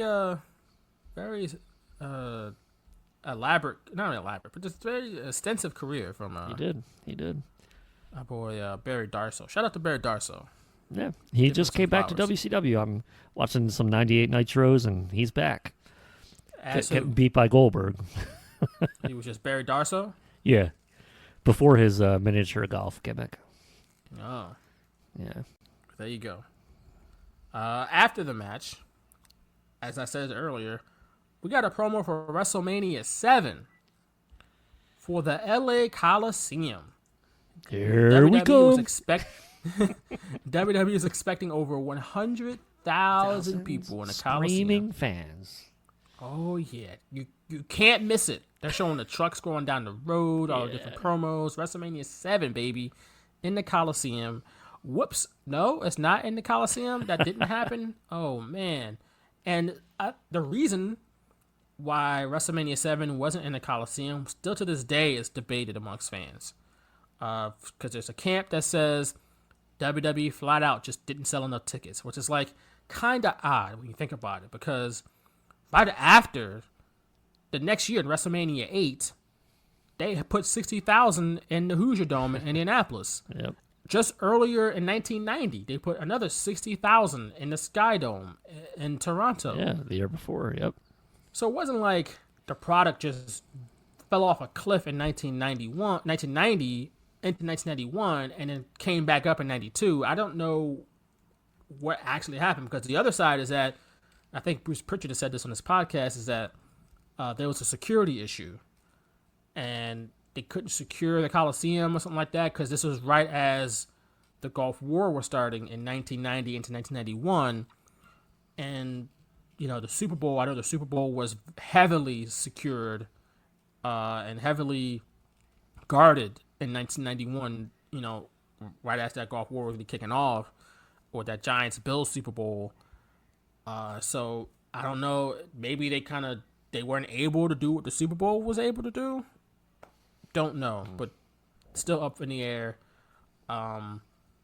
Still to this day, why they couldn't run the Coliseum and get 100,000 people like they wanted to. They had to run the LA Sports Arena, which wasn't even like the Western Forum. That wasn't like the top arena in LA, I don't think. And it wasn't even where the Lakers played. But they got like 17,000 people in there, and much less than the 100,000 they wanted. But, it's been debated, still debated to this day. Do you have any thoughts on that, Nick? No, it would have been a great visual seeing it in the LA Memorial Coliseum. That would have been awesome. It would have been the first event I ever saw that was outdoors, really. I mean, WrestleMania 6 was in a dome, so to me, when I watched it, it didn't have, I didn't see the outdoors nature of it. I wasn't really watching sports then, so I didn't know what a stadium really looked like on TV. And I didn't even really put two and two together until many years later. Wembley Stadium, SummerSlam 92, I think was really my first event that I watched outdoors. So I don't know. It would have been really cool if WrestleMania 7 was in the Memorial Coliseum. It would have been watching the promo and listening to it versus watching WrestleMania 7 in the LA Sports Arena. I didn't put two and two together. I didn't realize there was really a difference until many years later. And then, obviously I looked it up the same way you did. And, the discrepancy between, there weren't enough tickets versus a security threat. So it's a very interesting story. And, it's probably all had to do, a lot of it had to do with Sergeant Slaughter and his character at the time. If they couldn't really, I don't know why they wouldn't be able to, but if they couldn't make sure he was safe, then they did the right thing and just move it. But it would have been really cool to see that. I don't know if it was just Sergeant Slaughter specifically or just the whole event. Well, I don't think that, Ultimate Warrior gets a bad rap. Oh, he was a bad draw as champion, but was it really his fault? Because, the whole angle they went with played off the real life Persian Gulf War. I figured, the Ultimate Warrior's not involved in that, so why would you... you gave Warrior that run for almost a year, and put it back on Hogan. still doing pretty good business. I mean, they're sold out in Philly for SummerSlam with Ultimate Warrior on top. Again, I mentioned 92, WrestleMania 8, 60,000 in the Hoosier Dome. Yeah. And like you just said, London, Wembley Stadium, like 80, 90,000. That's over 150,000 people damn near between those two events in 92, like a year after WrestleMania 7. So I don't know how all of a sudden, and like logically speaking, obviously it could have been the case, and I could be wrong, but just logically and seeing the trajectory of WWE's major events from WrestleMania 6, 60 some odd thousand. Obviously it's not 100,000, but you know, you can only fit how many people you got in the building. So 60 some odd thousand people.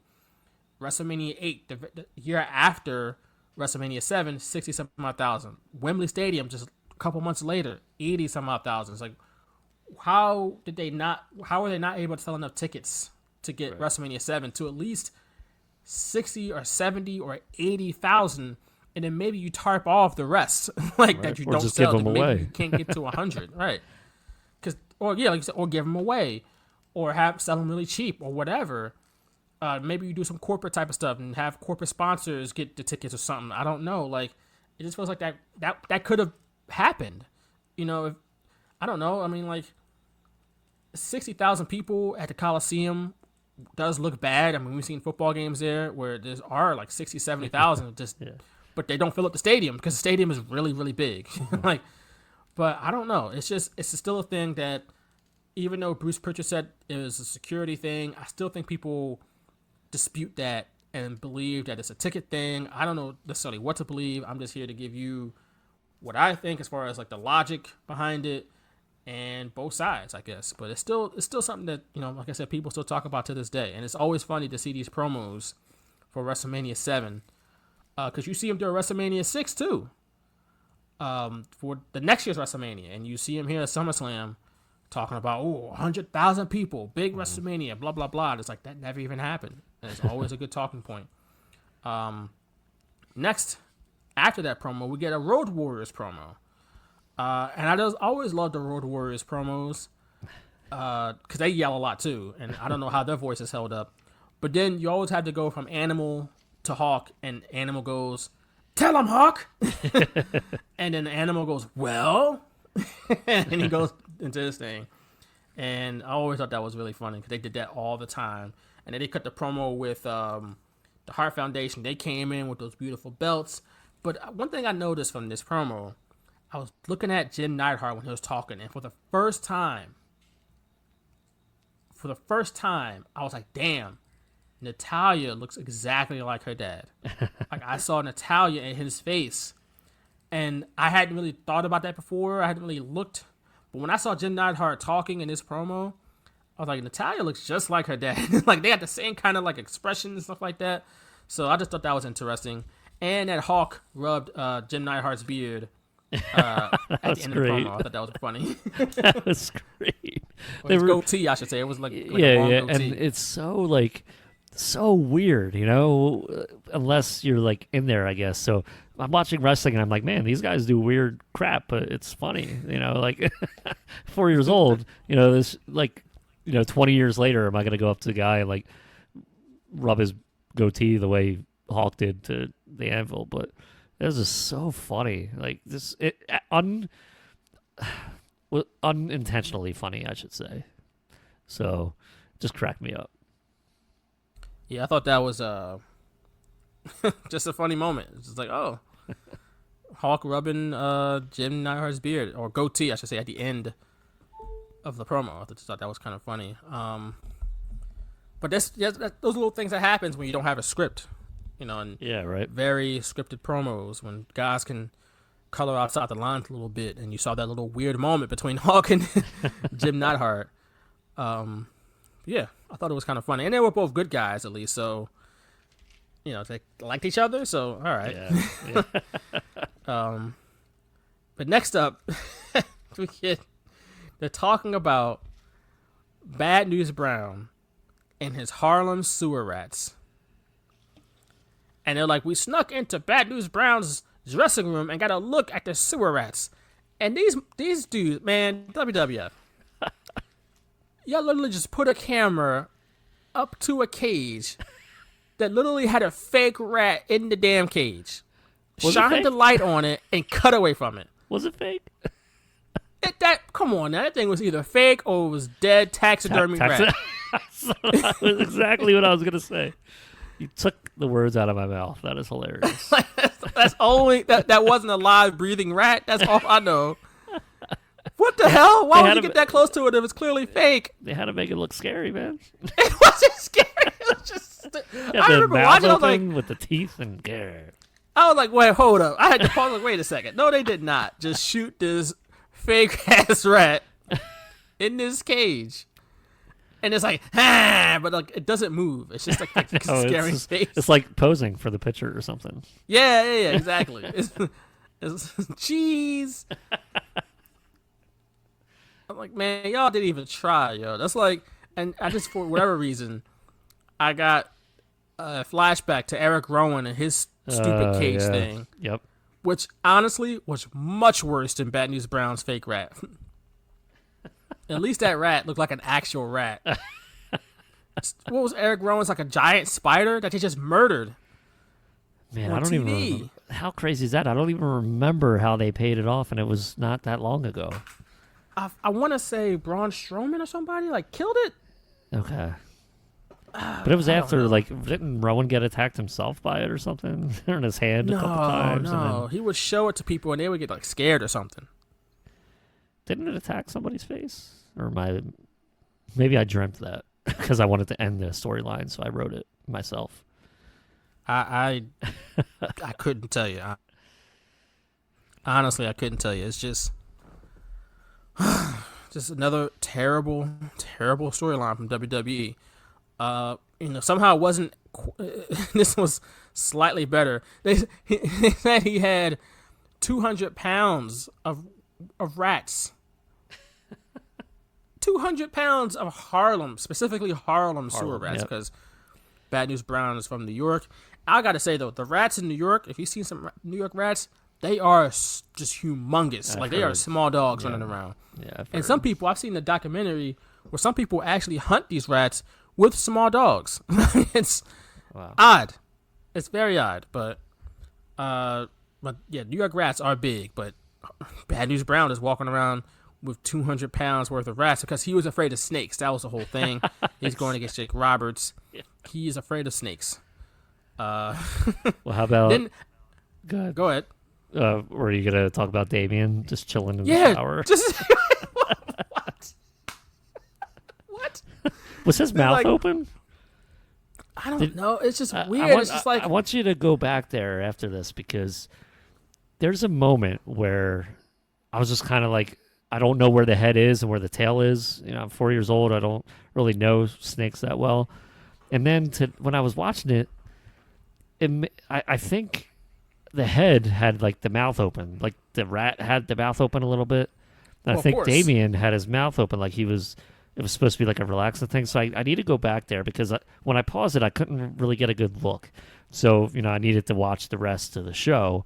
So I didn't like spend too much time on it. But I want you to go back, see if you saw what I saw. Because it looked like maybe Damien's mouth was wide open too.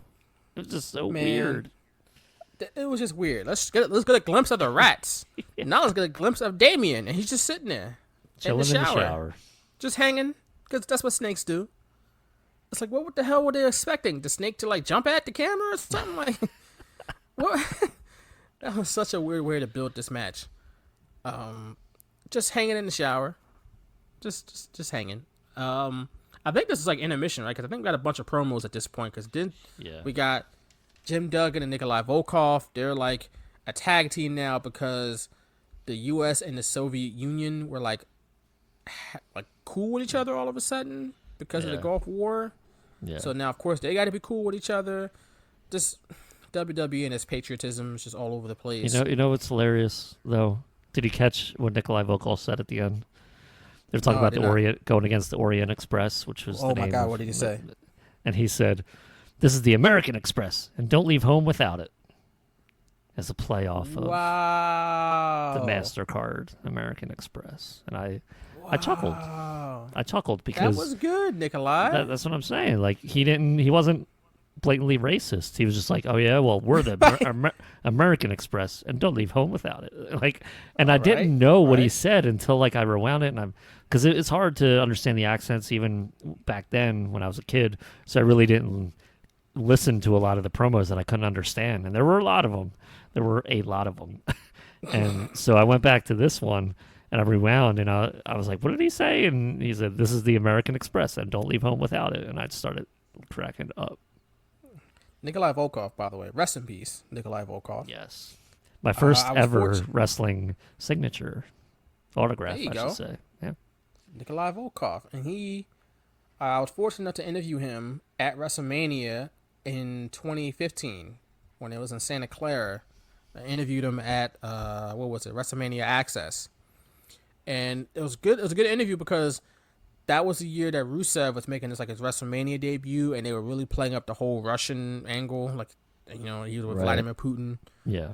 And he came out in the tank and all that, and I was just interested to get his thoughts about being a Russian heel, foreign menace heel type of guy, and during his day, because he would come out and sing the national anthem and all the time and do it very obnoxiously, the Russian national anthem, I should say, and So yeah, it was interesting, but yeah, he was nice, very nice man, and I enjoyed the interview. So, shout out, rest in peace to Nikolai Volkov. Also, rest in peace to Dino Bravo, because he was with Earthquake during their promo. And for those who are unfamiliar, there's a whole Dark Side of the Ring documentary about Dino Bravo and the mystery surrounding his death, because he was murdered, and a lot of speculation as about who murdered him or why he was murdered. But if you wanted more information on that, or just at least some speculation or theories on that, go watch the Dark Side of the Ring documentary on him from Vice. It's very good. So it's damn. Go ahead. I was saying that was very good. Dark Side of the Ring documentary on him. Yeah, it was a lot of things that I had. I already researched that and did some reading, so they just kind of put it in a nice little 1 hour package. Because one Google search can help you look up how Dino Bravo died, but like you said, that documentary definitely helped provide some details. It still didn't, Right, and they interview, people that might have not had anything to say from whatever I read. So. Right, because I remember reading on Google he was selling cigarettes or something like that, and I was like, oh, that's a strange thing. But then you look at the Dark Side of the Ring and you realize that they talk about the cigarette trade in Montreal and Quebec at that point was a big deal.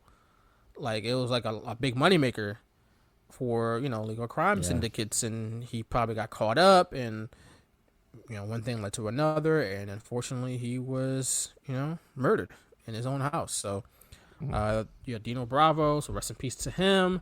Also, another rest in peace. A lot of rest in pieces on this show, unfortunately. Earthquake, man, what a character Earthquake was. Man, I was scared of him, literally scared of him. He was the first heel I was scared of. I mean, look, you had every right to be scared of Earthquake. He damn near killed Hulk Hogan on TV. The way he talks, I was like, man, and just he was big, and he would go back and forth and kind of rock, but I was like, damn. I ain't messing with that guy. Who put Hulk Hogan in as vulnerable of a position than Earthquake did? I don't think anybody did. Maybe King Kong Bundy, but I don't remember Andre the Giant doing as much damage to Hogan as Earthquake did. Wow. And that was a heavy angle for 1990. Yeah. When he was doing the Earthquake splash to him, I mean that was a big deal. That was heavy, and Hogan was all messed up and on the stretcher, Yep. That was some heavy stuff. But you talk about him rumbling during his promos. He just constantly rumble back and forth because he's an Earthquake. So he's got to do the step thing. Oh, that's a Vince McMahon thing. All right, you're an Earthquake. And while you talk, you're constantly rumbling. You're constantly making the ground shake. So you got to rumble back and forth while you're talking. It's just he looks so silly doing this. He really does. Because everyone else is still, and he's the only one moving. So. And he's serious and menacing, and he's already serious and menacing enough just by looking at him. He's 6'5", 300 plus pounds. big dude and as an accomplished athlete back in the day too. I gotta look it up, but I know he was I think he was a wrestler and a football player at LSU. So he's an accomplished athlete. You don't need to really the extra stuff. Like, you don't need him to rumble back and forth because he's an earthquake. Like, we get it. He's earthquake. Like, it's just so stupid. He's just standing there, like, really, like, yelling, but he's still, like, bouncing back and forth. Oh, man. I'm surprised they didn't have, like, the interviewer move and kind of, like, shake a little bit with him just to kind of give off that vibe. Every time, like, oh, he's shaking the floor. Right, because every time he gets in the ring, he jumps up and down. And everybody in the ring sells it as if it's an actual earthquake. They're like, whoa, watch out now. But when he's in the interview, he's not jumping per se, but he's still like rocking. Like he's still doing the earthquake rumble, I guess you could say, or tremor, or aftershock. I don't know. It was just funny. It was just really silly to look at. The complete opposite of the rumbling and the yelling and the screaming was Jake the Snake Roberts, who was quiet and calm and cool and collected, and that's what set them apart from all the other people talking on WWE shows who babyface, heel, whatever. They talked really fast. They were super intense. They were yelling. They were flexing and swinging a nightstick around in the case of Big Boss Man. But Jake, he just had his snake and he looked into the camera. He talked quietly, and it worked, and it was good. Yeah. I was a big fan of that. Yeah. In hindsight, he stood out so much more than the Road Warriors. Tell him, Hawk! Right. Do you want to know what I wasn't a big fan of? What's that? Damien wrapping his entire body around Jake Roberts' neck during his promo. Damien don't care, bro. He's trying to kill people. Like he's trying to wrap himself around Even somebody. his odor? Come on, man. Don't give a damn. He's a snake. That's why he's a snake. Man, it kept doing it, and Jake was trying to remove it, and he did it like twice, I think, and then he just said, screw it, I'm going to finish the promo. And then Damien has his tail like around his entire face, like his nose and eyes and everything, and I'm just like, yo, that's creepy, man. But like Jake Roberts is a good guy, so maybe I shouldn't be afraid of snakes. Like, I don't know. But I will say, 34 years old, I'm still afraid of snakes. So be afraid of the giant boa constrictor. Maybe you should be afraid of that. It was not just a garden crazy, snake. man. It was crazy. Yeah. Walking around with a damn animal. Live animal. It's funny, though. Jake Roberts, if they had a pool of, like, who would live the longest on this show, Jake Roberts would have got no votes. Like, it would have been like, because his lifestyle, it just wouldn't have, like, no, he's for sure going to die soon. And then, I don't mean to sound morbid, but instead, he's still here, fortunately for him. Yeah. And there's so many others on the show, like I said, who have passed on for a variety of reasons. And despite Jake Roberts doing whatever he could back in the day to pretty much destroy himself in a variety of ways, he's still here, still surviving, and more power to him, man. And good for him. Because, like I said, see everybody else in the show, a lot of people have died young, far before their time. Like I just talked about Earthquake, Dino Bravo, Hawk, Ultimate Warrior, Macho Man, Sherry. I mean, so many others that are on this show. Piper. I mean, a lot of people, and it's sad, but Jake Roberts still kicking, man, still fighting on. But another man that he's going up against that also passed away is Bad News Brown, man. Like another guy that just gone, and the special referee for this match, Big Boss Man. I don't know why he was a special referee for this match, but there he was. But Bad News Brown. Let's talk about Bad News Brown, shall we? Let's. He was a badass. He didn't give two craps about anybody. His character, I'm not sure in real life. But I'm he saying, was like, even badass. his friends, he was just like, whatever. His in real life, he would have whooped everybody's ass. For one, for those who don't know, Bad News Brown was a very accomplished and decorated judo player in the 70s. So much so that he competed in the 1976 Olympics and won a bronze medal. And according to my research, he was the first African American to win a solo Olympic medal outside of boxing and track and field. If that's the case, wow, That's wild. That's historic. Now it was a bronze medal, it wasn't a gold medal, but because usually, before, probably to this day, we dominate African Americans in the U.S. boxing and track and field, and of course basketball. But that's a team sport. This is solo medal. But apparently, Bad News Brown was the first African American to win a solo medal outside of boxing and track and field in the Olympics. He did so in 1976 in judo. Again, a bronze medal. I wonder why Vince McMahon didn't push that narrative. Because it was a much easier narrative to push him as a badass from Harlem who did the ghetto blaster instead. Much easier. Got to play those stereotypes, man. Come on. Of course. I don't know if you had any notes from this match. I just had that Jake was very over as a babyface.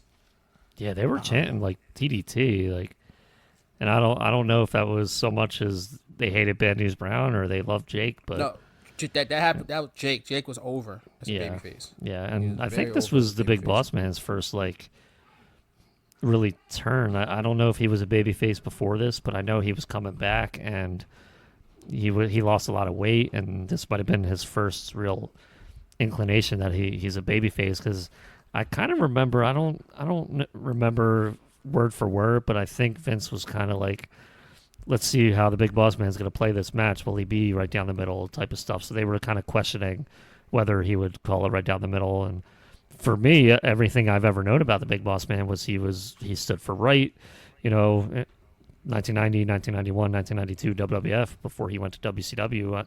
He was always a good guy. So it was interesting. I never knew that he was a bad guy until a lot later. So them kind of playing up, how's he going to call this match was interesting to me. Well, he called it straight down the middle until, I guess, Bad News Brown tried to kill Damien. He tried to kill him in the middle of the ring, because before that, Bad News Brown got himself disqualified because he used a chair on Jake. Very short match, not much happening. But again, Bad News Brown tried to kill Damien. Big Boss Man swooped in for the rescue. Thank goodness, couldn't have that. But Earthquake later did kill Damien. It's a shame. That dastardly Earthquake is rumbling back and forth at all times. Bad News Brown then attacked Big Boss Man. While that was happening, Jake the Snake got a hold of the Snake, Damien, tossed it on Bad News Brown, who was like, ah, and ran away because he was afraid of snakes, remember? Yeah, and he's running up the aisleway, still moving his arms around, trying to wipe any snake fluid off him. Just cracked me up. He sold it really well. Hey man, if you're afraid of something, I guess Hey, I'm not saying I wouldn't do the same damn thing, because I am right. I am not a snake guy. Bad News Brown. Let's give he unfortunately passed on in 2007, but Alan James Coage, legend, straight up legend, man. And he was judo, winning Olympic medals, and pro wrestling all over the world. Big ups to Bad News Brown, and Big Boss Man, by the way, too. Let's not forget Big Boss Man. After the match, we get another WrestleMania 7 promo. Still funny to see those promos, knowing what actually happened in 1991. Then we get a Demolition promo, which again, their voices. I just don't know how they survived one promo with the way they talked. You need a Ricola or something after that. It just needs some type of lozenge to get your voice back. I guess they drink a lot of tea. No, I don't know if there's some alcohol in that tea, but they had to drink a lot of tea because their voices had to be shot after a while, right? You would think. I hate the way they ended their promo though, because what I think it was Smash who said, "After I'm done with you, Hawk, you'll be hawking hot dogs." It's like, what, bro? Come on, man. I get you trying to say that you're trying to use a hawk term, but all right, we could do better than that, right? And then we get for Animal, you'll be neutered in no time. I was like, whoa, come on. That's not what happens to human beings. Like, we don't neuter human beings. Like, I understand it's an animal. His name is Animal. Blah blah blah. But like, whoa, this is going into strange territory. And those are terms that I had no clue what the hell they meant back then. So this is one of those one of the promos that I would just ignore when I would pop in that VHS. But when I watched it back this time, I started cracking up. I was like, wow, that's bad. How could you ignore it? They're just yelling the entire time. That's how I ignore it. I'm just like, okay, whatever. Like, they're yelling because they're mad they lost. That's all. I don't care what they have to say. They lost. That's just me back then. But with them doing like the whole Hawk and Animal bit and trying to toss that out, I'm over it. I was like, man, that was bad. They should have split Demolition up right then and there. That might have been that. That might have been Axe's. I think Axe appeared at Survivor Series, but that might have been the last time he was really part of that. Because Axe was like, for a while, he was like injured, right? He was like, yeah, like they were like phasing him out. That's the reason why Crush became a guy, right? Because he was like kind of banged up and they needed somebody to replace him. They brought in Crush. So there you go, Crush and Crusher Khrushchev on the same team. How about that? All right, so after this, we get an appearance from good old Brother Love in the city of brotherly love. I always found it funny how many rings he had on. He had on a ring on pretty much on each finger. And the funny thing is, you would think I would have some vague memory or images of this since I apparently was there in the audience, but with all the lighting and putting the red mat down, but I have no recollection of any different angles of this. So when I'm watching this back, I remember what it was about, but him saying that, city of love and all that. I'm just love. What a character. Sergeant Slaughter. But this was actually an important segment in the long run because this pretty much started Sergeant Slaughter and in his heel turn, not only on the good guys, but on the whole country of America. Yeah, how about that? Was this his first appearance since he came back? I don't even know if he was like wrestling or. I looked it up. I tried to look it up. I don't. It was think the first time I ever saw him. It might have been, but I don't recall this being the very first. But it could have been, because he left for a couple years for those who don't know, because became the actual G.I. Joe. Right. He became literally G.I. Joe, and he played that character, and I'm sure made a lot of money doing so. Then he eventually came back, and this is what he did when he came back. He became eventually an Iraqi sympathizer because WWE, as we've mentioned earlier, they like to play off of real-life events, even no matter how ugly they may be. And in this case, this is a war going on, or a war is starting. People are dying because just a few weeks before this, Iraq invaded Kuwait, and that eventually led to Operation Desert Storm and the Gulf War, and all hell broke loose over there. And it wasn't pretty, but yet WWE, we got to take advantage. We got to get that heat. Got to get that heat, man. Got to get that heat, pal. And they had Slaughter call America soft, and eventually he sided with Iraq, and he legit had like death threats, and it was in fear for his life for a little while, all in the name of getting heat. And they had to blow off at WrestleMania. I don't know if it did anything. I mean, it sold out at WrestleMania, but it wasn't like a massive feud that made them a ton of money at the end of the day. It just, you put Sergeant Slaughter's life in danger for what? Exactly. Yeah, and it's funny because I totally forget about SummerSlam the next year. They're still feuding. Like with General Adnan, they bring in Colonel Mustafa, the Iron Sheik, but like you said, it's not really going anywhere because after Hogan won the title, nobody cared about Sergeant Slaughter anymore. Right.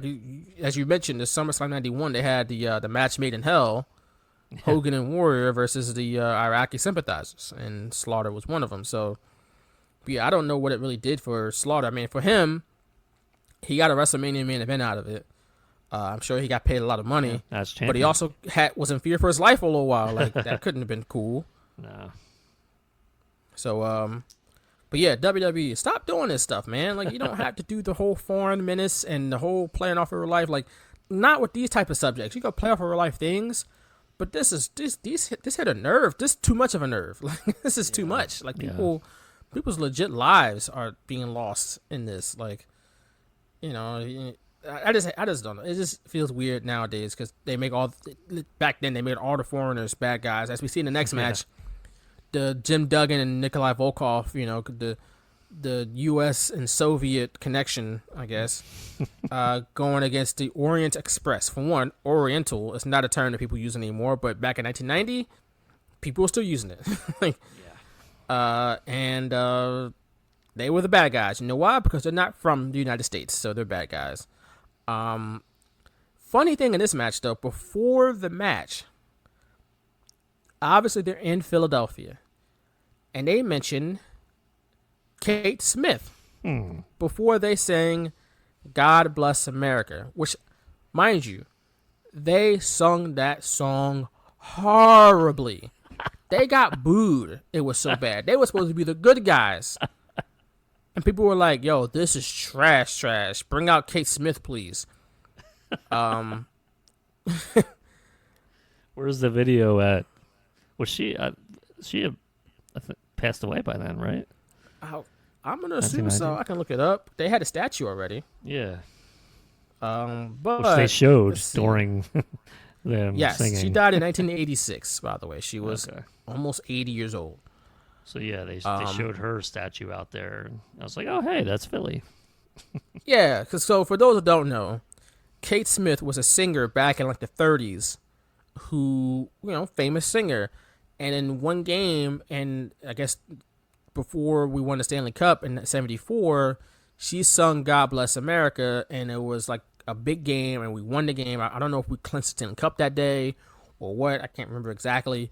But either way, her rendition of God Bless America was famous here in Philly because we won the Stanley Cup that season, and it was like a good luck charm for us. Every time we played Kate Smith's rendition of God Bless America, we won. It was a good luck charm. And eventually, you know, they gave her a statue. It's like an 8-foot tall statue down in the sports complex. You saw it in the video here on SummerSlam 1990. It's outside of the Spectrum. But then they moved it. Once the Spectrum got torn down, they moved it to like a little part of what we call Xfinity Live. It's like a bar. It's like a slew of bars in one spot down like in South Philly in the sports complex. So for us in Philly, for those that don't know, again, all of our stadiums and arenas are like in the same vicinity. So you got the Wells Fargo Center, Lincoln Financial Field, Citizens Bank Park, all within like 2 blocks of each other. And in the middle of all that is Xfinity Live. And that's where people go to party, pre and post game, and of course they watch the games during the games. But outside of that was Kate Smith's statue. Well, last year, that wasn't until last year, I have to say, when people found a couple of songs of hers from the 30s that were kind of racist. Go figure. People singing racist songs in the 1930s. One song was called "That's Why the Darkies Were Born," which had lyrics such as someone had to pick the cotton, someone had to plant the corn, someone had to slave and be able to sing. That's why the darkies were born. Holy hell. So apparently, she sung that song in 1931, and another one was called Pickaninny Heaven in 1933, which asked colored children living in, this is reading this from a CNN story, colored children living in an orphanage to dream in a magical place of great big watermelons. Not great. So eventually, the Flyers, the hockey team here, which used her rendition of God Bless America numerous times over the years as good luck, eventually took down the statue. So that statue you saw of Kate Smith on SummerSlam 1990 is not there anymore, and we don't know where it is. So yeah, people were pissed about that too. I remember that. That was a big deal to some people that their statue's being taken down. And it's they tried to like justify it because they're like, oh, she was singing satire and everything like that, but that's nothing. Like, no, it's there. You see it. It doesn't matter if it's satire or not. Get it out. Like, get the statue out. Get her out of here. Yeah, get it out. So, it's funny. The daughter of Gene Hart, Lauren Hart, has sung the song over the last couple of years, and it sung the anthem too. And she's good. So Yeah. but we're not going to use Kate Smith anymore. They used to do the duet, and Lauren Hart would sing, and then they would play Kate Smith's video, and they would sing together and stuff, and that got fans juiced up and everything. But it's I don't think it's as big. Like not so many, but there were Flyers fans that were like, "Oh, I'm never gonna go to a game again" or whatever. But that's all BS. They're gonna be there. It's of course all they stupid were there. crap. They were there before the quarantine. They're watching now. If that was really a reason to stop watching the Flyers, then you probably weren't that big of a fan. It's like the same people who That say and your priorities are way off base. That too, and it's the same people that say, "Oh, if they knew I'm never watching again," it's like, all right, dude, whatever. But I don't think the Flyers had trouble selling tickets after they took the Lauren Hart's the Kate Smith statue down. Like I think Flyers sell out almost all of their games. That's the thing. Even no matter how they're doing, even when they're bad, right? No matter how they're doing, they got those seats are filled, and their tickets are expensive too. Like their tickets ain't cheap. But people they spend that money, man, and they go to the Flyers games. They got a very, very loyal core fan base, and good for them. And like you said, no matter if they're good, they could be tops in the East, like we are now. You know what I'm saying? Don't mean to brag or anything, but we got the top seed in the East. You know what I'm saying? The Flyers are playing the Canadiens tonight. Let me check the score real quick. Actually, we're up 1-0. Just started. Exactly. Things are good, for the Flyers. Things are good for the orange and black, But even when things aren't good, stands are packed. So no one really cared that much about the Kate Smith statue taken down. But I did find that interesting that they mentioned Kate Smith before they sang God Bless America at this show. It's definitely a nod to Philly and a tradition that was a thing for a lot of years here in Philly before Flyers games. And the match itself wasn't much. It was just Duggan and Volkov beating the hell out of the Orient Express, much to everyone's delight. And yay, beat up the Asian guys, and that's it. I think the funniest part about this was Nikolai Volkov flubbing the lines when he was trying to sing. He missed the line, so he had to step back a little bit and wait for it to come. Like he was one line ahead of where he should have been. So I just thought that was funny. Bad. It was so bad. I'll have to put a video on Twitter or something on our Twitter of that. Just they flat out got an booed. Idea. They flat out got booed, bro. Philly. They deserved to get booed. They were terrible. They were horrible. It was almost like they did it bad on purpose. That's how bad they were. There's a reason why when people say, "Oh, you threw snowballs at Santa and you did this and you did that," there's a reason why they don't say, "Oh, you booed Hacksaw Jim Duggan and Nikolai Volkov for singing God Bless America." It's because everyone agreed with us. I'm going to say that next time somebody brings that up. Like, we also booed Nikolai Volkov and Jim Duggan while they sang God Bless America. Like, don't forget that.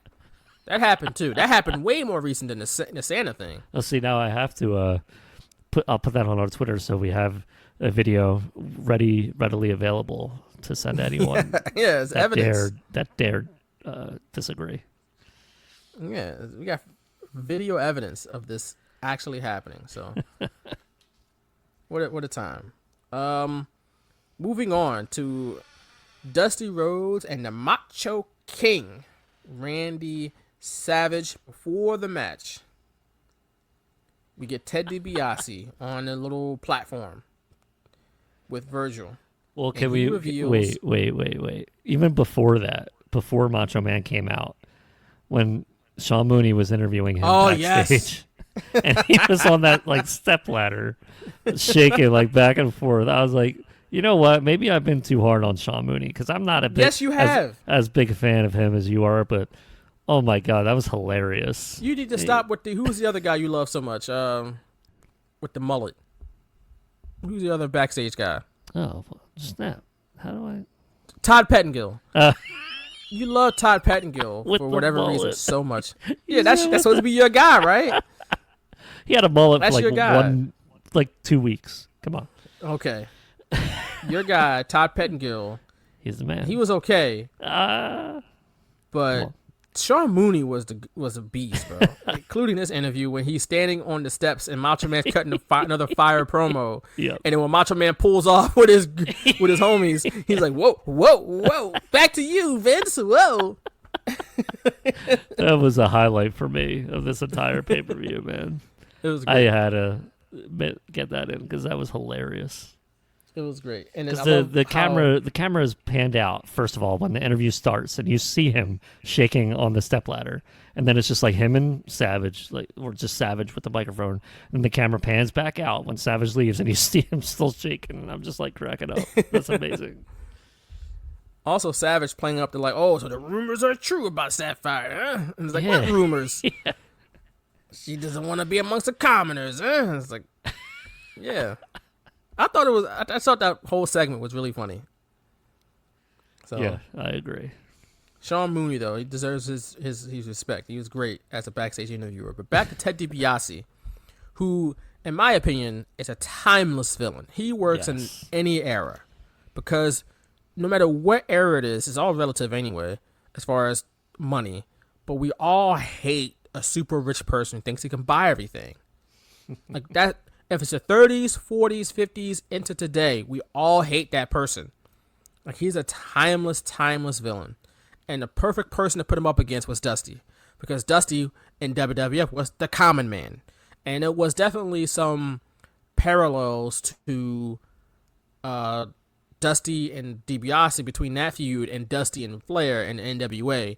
The only thing is that WWF always does their content they dumb down their content. So instead of Flair with the $1,000 suits and the $1,000 robes and the shoes and all that, and he's just very dapper.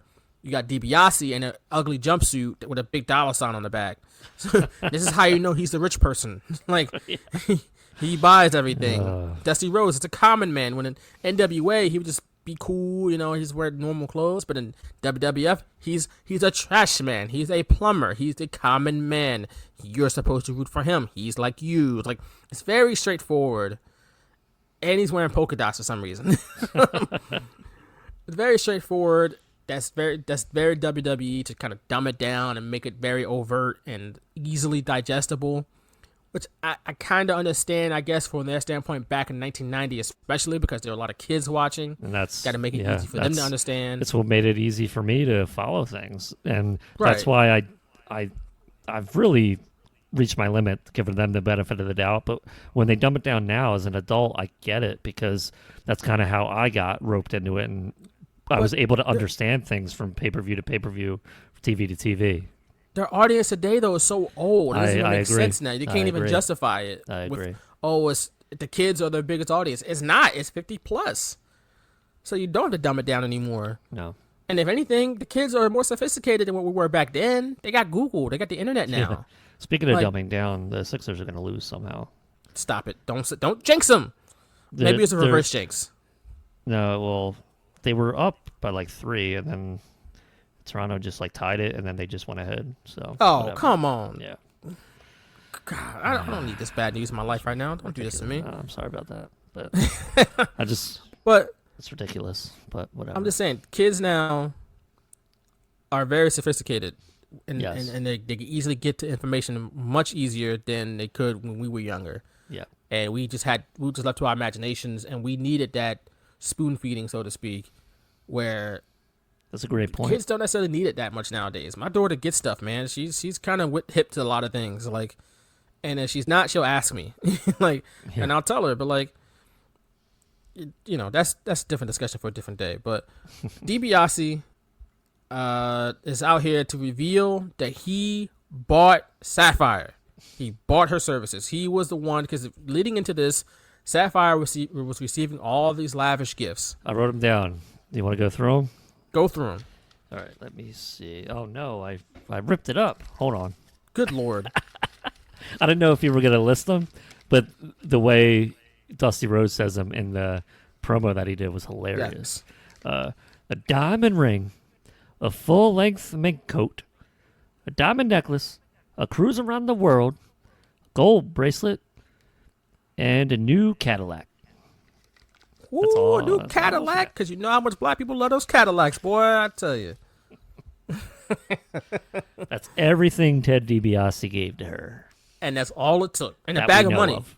Don't forget, she literally secured the bag. In the WWF bag that I used to WWF have. bag, of course, yes. I used to have that. Brought back a lot of memories. Yes. Of course, a WWF bag. She secured that bag and sold her services to Ted DiBiase. Now, I will say, the optics of Ted DiBiase just buying a black woman, Yeah. not great. No. A white man buying a black woman, the optics there, not great. I understand why they did it, though. Of course, this is Ted DiBiase. He buys everybody, says everybody has a price. But it just so happened two people he bought were both black, Virgil and Sapphire. Couldn't he buy a white person? Damn. Why couldn't he buy a white person? Well, maybe he did. He bought IRS a couple years later. Well, IRS is kind of in the money, too. He didn't really, I know. Did he really buy him? No, I don't think so. But Either way. Oh, the Sixers lost. what a Damn. villain. Yeah, they just absolutely terrible. They totally coughed this up without Embiid. They could have beat the Raptors without Joel Embiid, and they just didn't.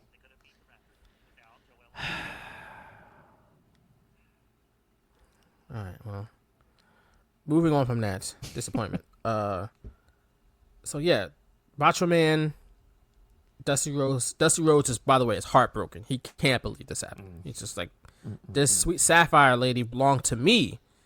That black woman belonged to me, not you. I digress. So he's distraught.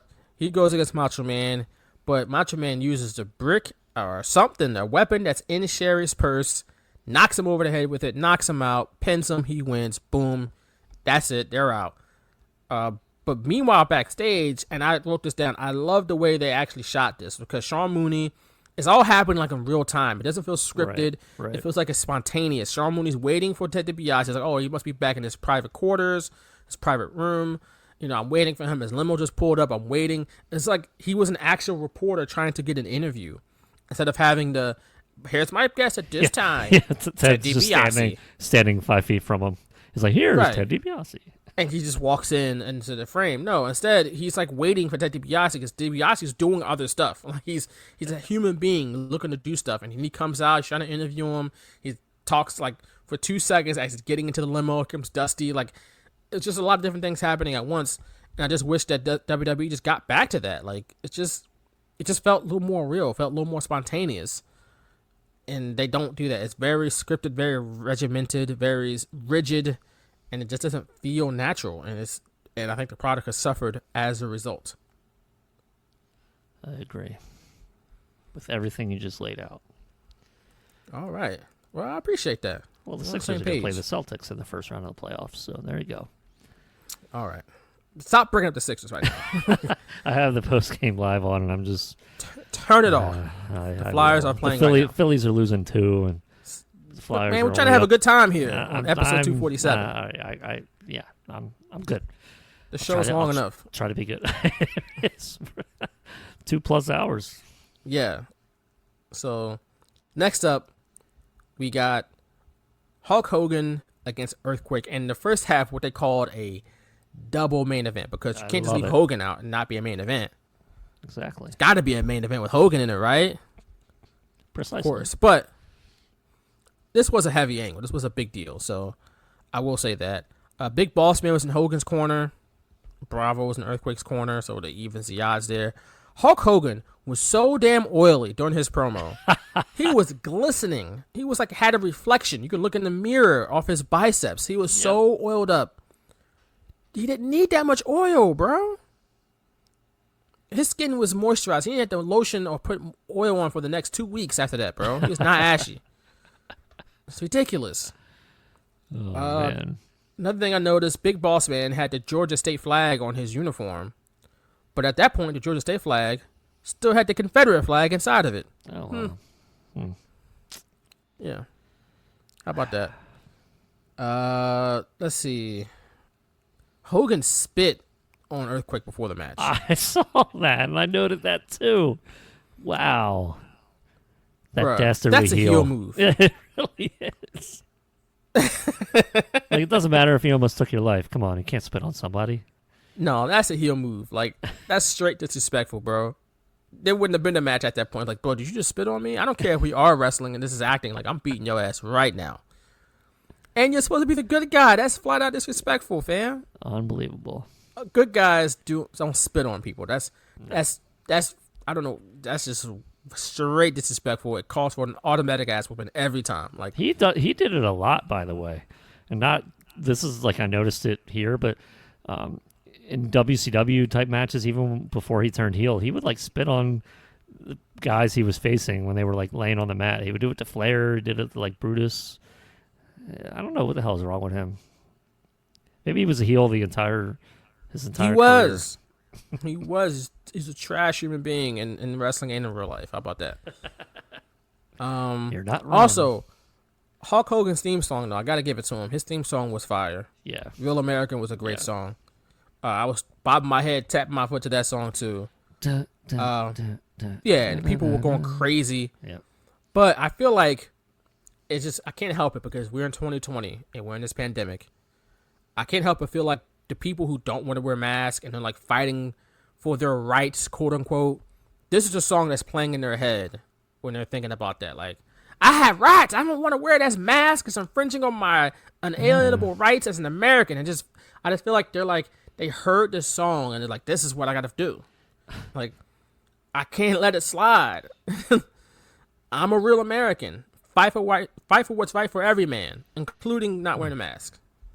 So I kind of look at that song. Well, I even look at the Paul McCartney song "Freedom" that came out after 9/11. It says a lot of the lyrics have a lot of the same type of message. I don't recall that song. And Paul McCartney's from the UK, right? Yeah. So. Okay. Yeah. Whatever. Maybe I'll send you the links. But you probably have heard it. It was like big back then, but I'm not I just listening remember to it the again. lyrics. The lyrics are just That's also like what you just described about Hulk Hogan's theme music. That's what I think about, like those types of songs, especially after 9/11, or all those patriotic songs. Yeah, kind of some of them very much out of place. It sounds weird, but all right. Big Boss Man jumps in the ring, starts beating people up. Ref doesn't stop anything. Dino Bravo's Who was involved. the ref? Who was the ref? Oh boy, Did you notice? it was Baby Earl. It was. Just saying. Go ahead. Who got his shirt torn at some point? When the hell did that happen? I think it was at the very end because I don't notice it at any point until the very end. And I didn't rewind, so maybe it was Jimmy Hart or something, or like Dino Bravo. Had to be a heel, right? Hulk Hogan wouldn't do that. He would spit on you, but he wouldn't rip your shirt. Yeah, that's true. That's just horrible. No, he wouldn't do that. Yeah, I just missed it. I was like, what? Why is his shirt torn up like that? Yeah. Like, I looked up and his shirt was all torn up, like he had been to Jurassic Park or something. I didn't get that. Hogan, by the way, tapped out during the match to the Boston Crab. He should have lost. I guess they didn't have tap outs back then. Oh no. They didn't have tap outs back then, but Hogan tapped out like 4 or 5 times during that Boston Crab. Did you notice that? I did not. No. You didn't notice it? How? It was in the Boston Crab for like a couple minutes, and he clearly tapped the mat like 4 times. He said like it just happened. Oh, that was a rest move. Like, that's what that was. Right. It was like they didn't have people tapping out back then, so it didn't matter. But he was like banging the mat in pain. But today he'd be tapping out like he's out. Get him out of here. He lost. Earthquake wins. But they didn't have that back then. Whatever. Who was in charge of making that call? I don't know. Mr. The referee, right? The referee, right? Oh, here you go. Oh, again. Leave that man alone. He has a family.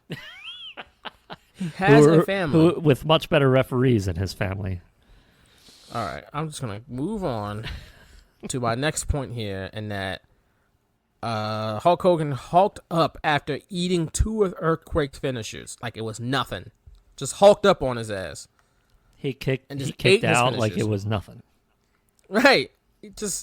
He ate the spinach, but we didn't see when he ate the spinach. He just got up and it was like, boom, I'm here now. And that was it. He slammed Earthquake and beat him. Right? Did he pin him? No, he didn't pin him after that. Of course not. He just pinned him and he slammed him and he rolled. No, he slammed him at some point.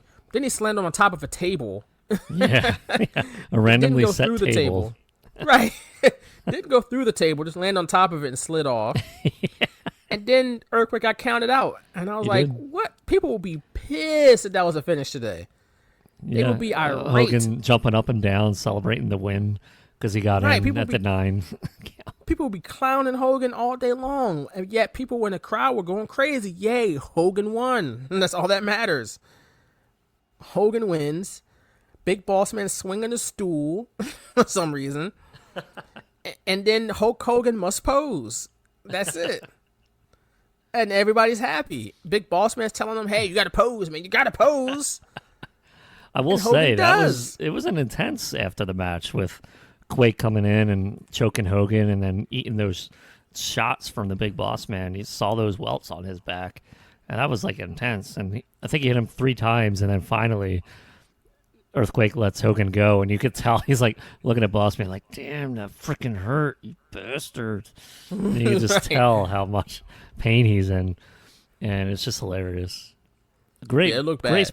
Great post match. I was a fan of it. Yeah, but the finish wasn't great. I mean, I did write. They didn't want to beat Earthquake yet, but yeah, and I did write Earl Hebner strikes again. Yeah, so. Well, whatever. You know what I thought was funny during this match? Earthquake, hit his finish or whatever, and once Hogan, I guess Vince was not even looking at the monitor or anything, and as soon as he kicked out, Roddy Piper goes, he kicked out, and Vince McMahon goes, he what? Like he wasn't even paying attention. Wasn't paying attention, Vince. You're the play-by-play. Come on, baby. I noted that because I cracked up. Like I could just imagine Vince like with his head down after Quake splashes him, and then Roddy Piper going, he kicked out, and Vince picking his head up and going, he what? Speaking of Vince, he was so happy when Hulk Hogan was posing, like unnecessarily happy. He's, ha ha! Look at him go! Ha ha! Look at those pythons! Look at those biceps! So vascular. Oh, look! Listen to the crowd. So wild. That's such a wild time. I'm surprised he didn't. Hogan posed for like 10 minutes straight. He did. He really did. They played this song like 3 times, and he's still in there like, let's go. Yeah, I'm Hulk Hogan, baby. Woo! Man, I wish I remember that because, being in the audience, apparently. I keep saying apparently because sometimes I really don't know if I was, and I'm being lied to, but why would anyone lie to me?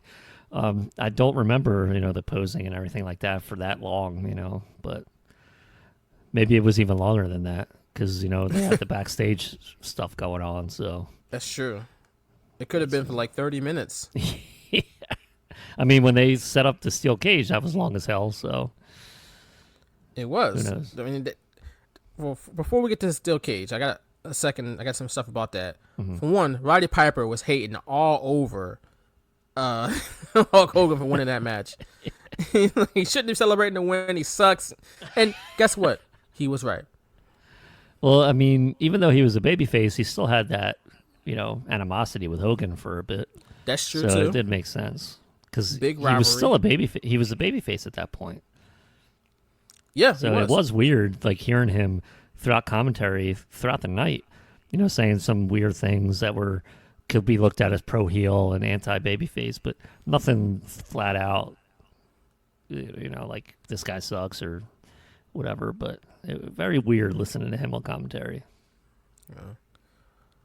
Very weird when before Sapphire, when he was saying they was waiting for Sapphire to come out and said she's making pancakes back there probably. Not great. Oh, no. Not great. Probably making pancakes back there. It's like, oh, she's Aunt Your Mama now, too. She's not just Sapphire. She's also Aunt Your Mama. Good.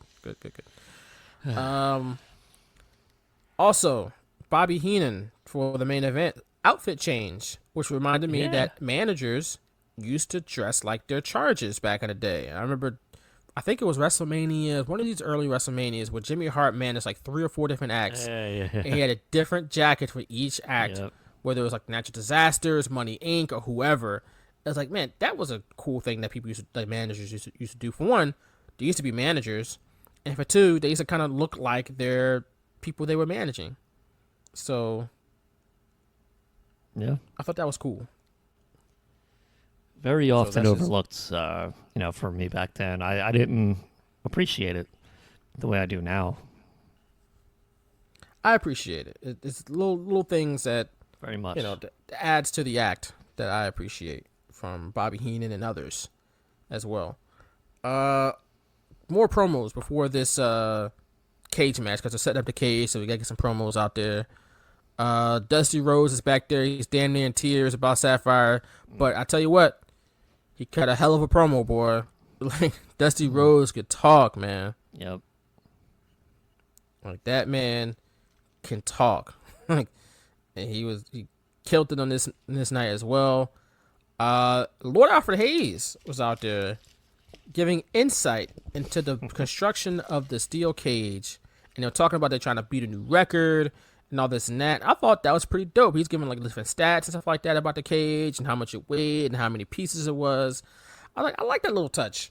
Made it feel like, this reminded you of how dangerous and heavy the cage is and stuff like that. And they can't do it before every cage match because they have like 4 or 5 of them a year now. But if you do it once a year, I think it was a nice touch. Yeah, and he was talking about it was like 350 pounds per section. There were 8 sections, just going through that. And I remember fast forwarding through this crap on my VHS because I did not care about Lord Alfred Hayes back then or what the hell he was talking about. Because sometimes he was like a heel, and then other times he kind of played like a babyface role on commentary. And do you remember what they said, how many pounds this steel cage was altogether? I do not recall. 3,000. Damn. 3,000 pounds for those 8 sections. Crazy. That is crazy. And again, I like those insights that they gave into the cage. So, very, very cool. Yeah, that was a nice little touch there. Earthquake still rumbling in his promo after he lost. He's angry and sweaty, and he's still rumbling though. He's still got the rumble going. I thought that was funny. But now it's time for the Ultimate Warriors promo, which starts off with a snort for some reason, then a horrible Liberty Bell joke. Amazing. What the hell, man? Amazing. I wrote it down word for word. Did you? I did not. Please enlighten me. All right, hold on. Did you see where? Oh, okay, so it was before the Rick Rude promo. Talk about Rocky Balboa, and here I am. Thinking, I did see that. Thinking I'm 4 years old, thinking it's a real thing. Like, I didn't find anything memorable from it other than Bobby Heenan's wardrobe change. Yeah. It just cracked me up because I'm sitting here like Rocky Balboa is a real person because Rick Rude talked about him, not realizing it's a fictional character. And Rick Rude's saying like they could put a statue of me next to the one of Rocky Balboa, and I'm like, okay. But cracked me up. Talk about the Warriors promo and that joke. Me and Gene Okerlund, Warrior goes, "Do you know what Rick Rude and Bobby Heenan have in common with the Liberty Bell?" Well, no. One is cracked, and the other is a ding-dong. And then they laugh for about 2 seconds. And then they stop. Trash. Which one's cracked? Trash. That joke was cracked. Trash. Warrior. It's trash. That promo, also trash. What the hell was he talking about? Yeah, People loved him though. he just talked about sacrifices and warriors and power and every single promo, like Sacrifices. every promo. So whatever. He made his own religion in every promo. Like, what the hell? He's sacrificing goats and shit. A lot of the things I paid attention to weren't necessarily the words. I'm 4 years old, and if you're using words like sacrifice and stuff, I don't know what the hell that means. So I'm just like paying attention to his bicep tassels and the different colors and the title belt, and it's a different color, Yes. and his face paint and stuff like that. That's the stuff I'm paying attention to that I think looks cool. It's different, it's some like wrestling.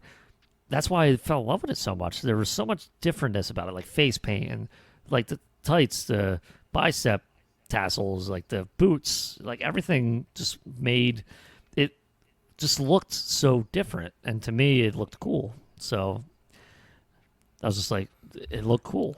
I don't know what else to say. And those are the types of things I paid attention to, especially during Warrior promos, because I could not follow him at all. Yeah. Well, you mentioned the belt, and he had, what color was that? Like purple? Was that a purple strap? Was it the light blue one? I think it was light blue. I don't remember, but he definitely had a purple one. I gotta admit, sometimes I get purple and blue mixed up sometimes. I think it's a color blindness thing that I have, so bear with me. But I liked it, regardless. Yeah. And one thing I liked about Warrior is that he always had different color straps. For whatever reason, he had like the yellow strap. Like I said, he had a purple one. I thought that was a cool touch. He was such a colorful character. He had colorful straps too. So I wish they would do that more. I don't know. I mean, they probably could do that more with different guys where they can customize it based off of their color scheme maybe. They've done that here and there. Like Bray Wyatt has his own belt when he, did that ugly Fiend belt. He's got Daniel Bryan had the hemp belt, which I thought was pretty dope. Yeah, that was cool. And Naomi had like the glow belt. Yeah. Which was really cool. So yeah, they can, besides the custom side plates, I think WWE might be able to do something with the straps too. And like, instead of just making the Universal title blue when it's on SmackDown, maybe you can, tweak it a little bit depending on who has the belt. So. And then the problem they run into is they'll use all the same colors because they're so bland. They have no imagination. Like, can you imagine the world title belt being purple in 2020? Like, they're not. I just don't think they have the creative ability to make that happen. But I would love to see it. If it fit the character, I would like to see it. Why not? The main event. Let's talk about the main event for a little bit. Ultimate Warrior versus Rick Rude for the WWE Championship inside of a steel cage. Inside that blue bar steel cage, which always looks super duper painful. Like, WWE kept that cage for a long time. It was stiff. And it looked like it hurt like hell every single time somebody got thrown into it. I'm glad for the wrestlers they took it away because I'm sure they hated that cage. So I know it's like it's a nostalgic cage because that reminds people of the late 80s, early 90s, but it just looked hella painful. One thing I did not like though, and I've never liked, was the escape rule in the cage. That is the worst. It makes cage matches so much more trash than they have to be. Like I just hate it. I wish WWE would get rid of it. No escape the cage rules. It's trash rule. They don't have to continue it. You don't have any thoughts on this?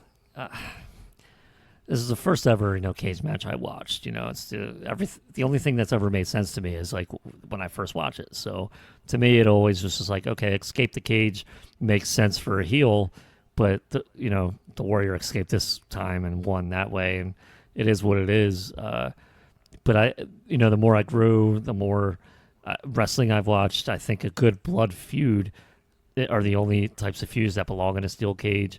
And then you put a referee in there, pinfall or submission. That's the type of story I like to see. So, I don't think I'm as passionate about it as you. because I don't really mind the escape the rule, but my preference would be because you can have really creative finishes with the escape the rule. We've seen that, even recently in NXT, where I think someone got hit who was over top of somebody and just fell over top of her, and she was winner, and it went into another storyline. I think it has a place in terms of stories, but the fact that has to be in a steel cage match and it can't be like in another kind of match, kind of defeats the purpose of the steel cage. Like, just lock 2 people in there, or even if it's a tag team, lock the 4 people in there, win by pinfall or submission. It makes the best story for me. I hate it. I hate the escape rule. I honestly hate it. They've used it in some creative ways at times in the past. Specifically with the Steve Austin and Vince McMahon cage match. That's how they threw Big Show threw him out of the cage, or threw him into the cage and it opened up, and that's how Steve Austin hit the floor. Then he won. Right. So it's kind of creative, but honestly, the rule stinks. I'm not a fan of it. What I am a fan of is Rick Rude and his pre-match promos, where he would call the fans, like he would alliterate the fans and what he would call them. So in this instance, he called them Pennsylvania pissants, which I found like that's pretty funny. But the messed up part was that they had the camera on a guy who was pretty much what he was talking about. Like, this is a Pennsylvania pissant fat guy right here. Like, damn, that's not right. They didn't have to do that. I remember that all too well. Just watching that and being like, does that guy know him or whatever? Like, why do they have the camera on that guy specifically? They specifically found a guy who they thought fit Rick Rude's description. And they just zeroed in on that guy and left it there. I mean, you know what? They probably found him 3 hours prior to that. They're like, this is the guy. We're gonna, hopefully he's there, not in the concession stand. There's that guy right there. Oh, yeah, we got him. Boom, we got him. And the last thing I had here was that Bobby Heenan had a big sell from Warrior when he punched him at some point in the match. And eventually, the Ultimate Warrior won, and he pretended to swivel his hips or gyrate, I should say, like Rick Rude, and that was the end of the show. Yeah, I did get a little laugh out of when the Ultimate Warrior came out, and he climbed up the cage and started shaking it, and I was like, what if that cage comes apart now, like when he's shaking it? But they must have built it really well. I'm sure that. Hopefully, I would think they rehearsed that to make sure the cage could withstand that. But it looked like a really cool visual, him shaking the cage. I actually thought that was actually pretty cool to see that because, he would always shake the ropes, but now he's going to shake the cage before he gets in there because, he's a shaker. So, him coming in and then him climbing the cage to get in instead of going through the door, I thought it was all stuff that made me gravitate towards the Ultimate Warrior, and he was the first champion I knew, because that was my first event, even though I watched WrestleMania 6 main event, like when I got into wrestling, Ultimate Warrior was the champion, so like that was my champ. I thought like, this guy is the only champion I've ever known, so I liked everything he did at that point. So maybe that's why I kind of have like a soft spot for this particular pay-per-view and everything that he did, because I cracked up when they did the tug of war with Rick Rude, Bobby Heenan on the outside and Ultimate Warrior on his feet on the inside. And then he grabbed his tights and exposed his ass. Like, I just cracked up because I remember all this. And it just, I laughed, man. It was, maybe I shouldn't laugh in a steel cage match, but it just cracked me up. And everything Rick Rude did just try to make Warrior look good, I thought. And he did. Yeah, he did. And it is a good story going into the match because... Yeah, because he beat him before. And I remember being confused when Bobby Heenan said, he's beat you before and he'll beat you again. And I'm like, wait, is that WrestleMania, right? I think it was a previous SummerSlam, I think. Or maybe it was WrestleMania. I thought it was WrestleMania when he Heenan held Warrior's feet. Right. And that's when Rick Rude had long hair. And to me, this is the first time I saw Rick Rude with short hair. So whenever I would see highlights of him with the long hair, I'd be like, who the hell is that? Like, that's not the same guy. I always thought like you had to have the same exact hair your whole life. And I realized haircuts were a thing, really. So at least in terms of that long versus that short. But yeah, I remember being like, wait, this guy never beat the Ultimate Warrior. Ultimate Warrior's champion. Like, what the hell is he talking about? I beat him at WrestleMania 5 for the Intercontinental Championship. And yeah, 'cause I remember like he had him up, and then Warrior fell back with Roode on top of him, and what's his name? Heenan held his feet down, and that's how he lost. Yep. So they brought that in, and I guess it made the sense, Warrior got it back. As a threat. The next SummerSlam '88 or '89 maybe, since he had the title going into WrestleMania 6. So maybe. But on that note, that's SummerSlam 1990. That's the whole show. So before we wrap it up here, any closing thoughts about SummerSlam 1990, 30 years ago? The nostalgia is real for me.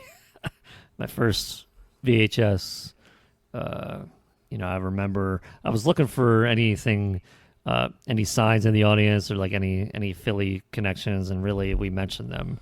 Nothing more than what I thought would be. They talked about Rocky Balboa and the Liberty Bell, stuff like that a lot, but I like putting an emphasis on the city you're in, especially back then. I didn't even know I was in Philly at that point. I didn't know where I lived. I didn't, like, people were like, you live in Philadelphia. I didn't know my address. I'm 4 years old. I just don't remember that. I was probably 5 or 6 when I finally realized, like, things about myself. So, looking back at this, and, I was literally 20 minutes away from the Spectrum, and, not obviously I was there at SummerSlam, but I lived 20 minutes away from the Spectrum. So even if I wasn't there, I just wonder kind of like how it would have been. And very, very cool. My first ever show. And, a lot of different things. Like I know a lot more now than obviously I did then. I know more about wrestling. I know more about the business. I know, what happens in the future. Because I taped all these pay-per-views, and I remember watching like the Royal Rumble 91 for a while, and then I would watch SummerSlam 90 and be confused. I'd be like, wait, why is the Ultimate Warrior champion? And I was like, oh yeah, because this happened before the Royal Rumble and stuff like that. So like just little things like that came back, and just enjoyed reliving a nice part of my childhood. Well, that's dope, man. That was dope, and it was fun. It was fun to watch this. See a couple good matches, specifically the tag team title match, and the main event was good as well. I thought both of those matches were good. Nothing too long. A lot of short matches too.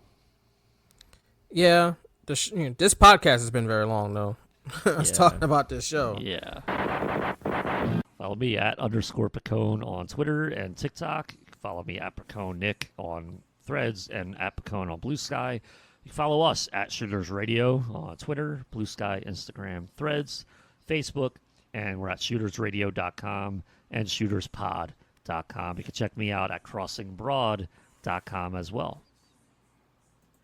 All right. I am at Vaughn M. Johnson on X, at Vaughn Johnson 166 on IG, at Vaughn Johnson on Bluesky and Threads. You can check me out there. I think I'm on actually at Vaughn Johnson 166 on Bluesky too. No, on Bluesky on Threads as well.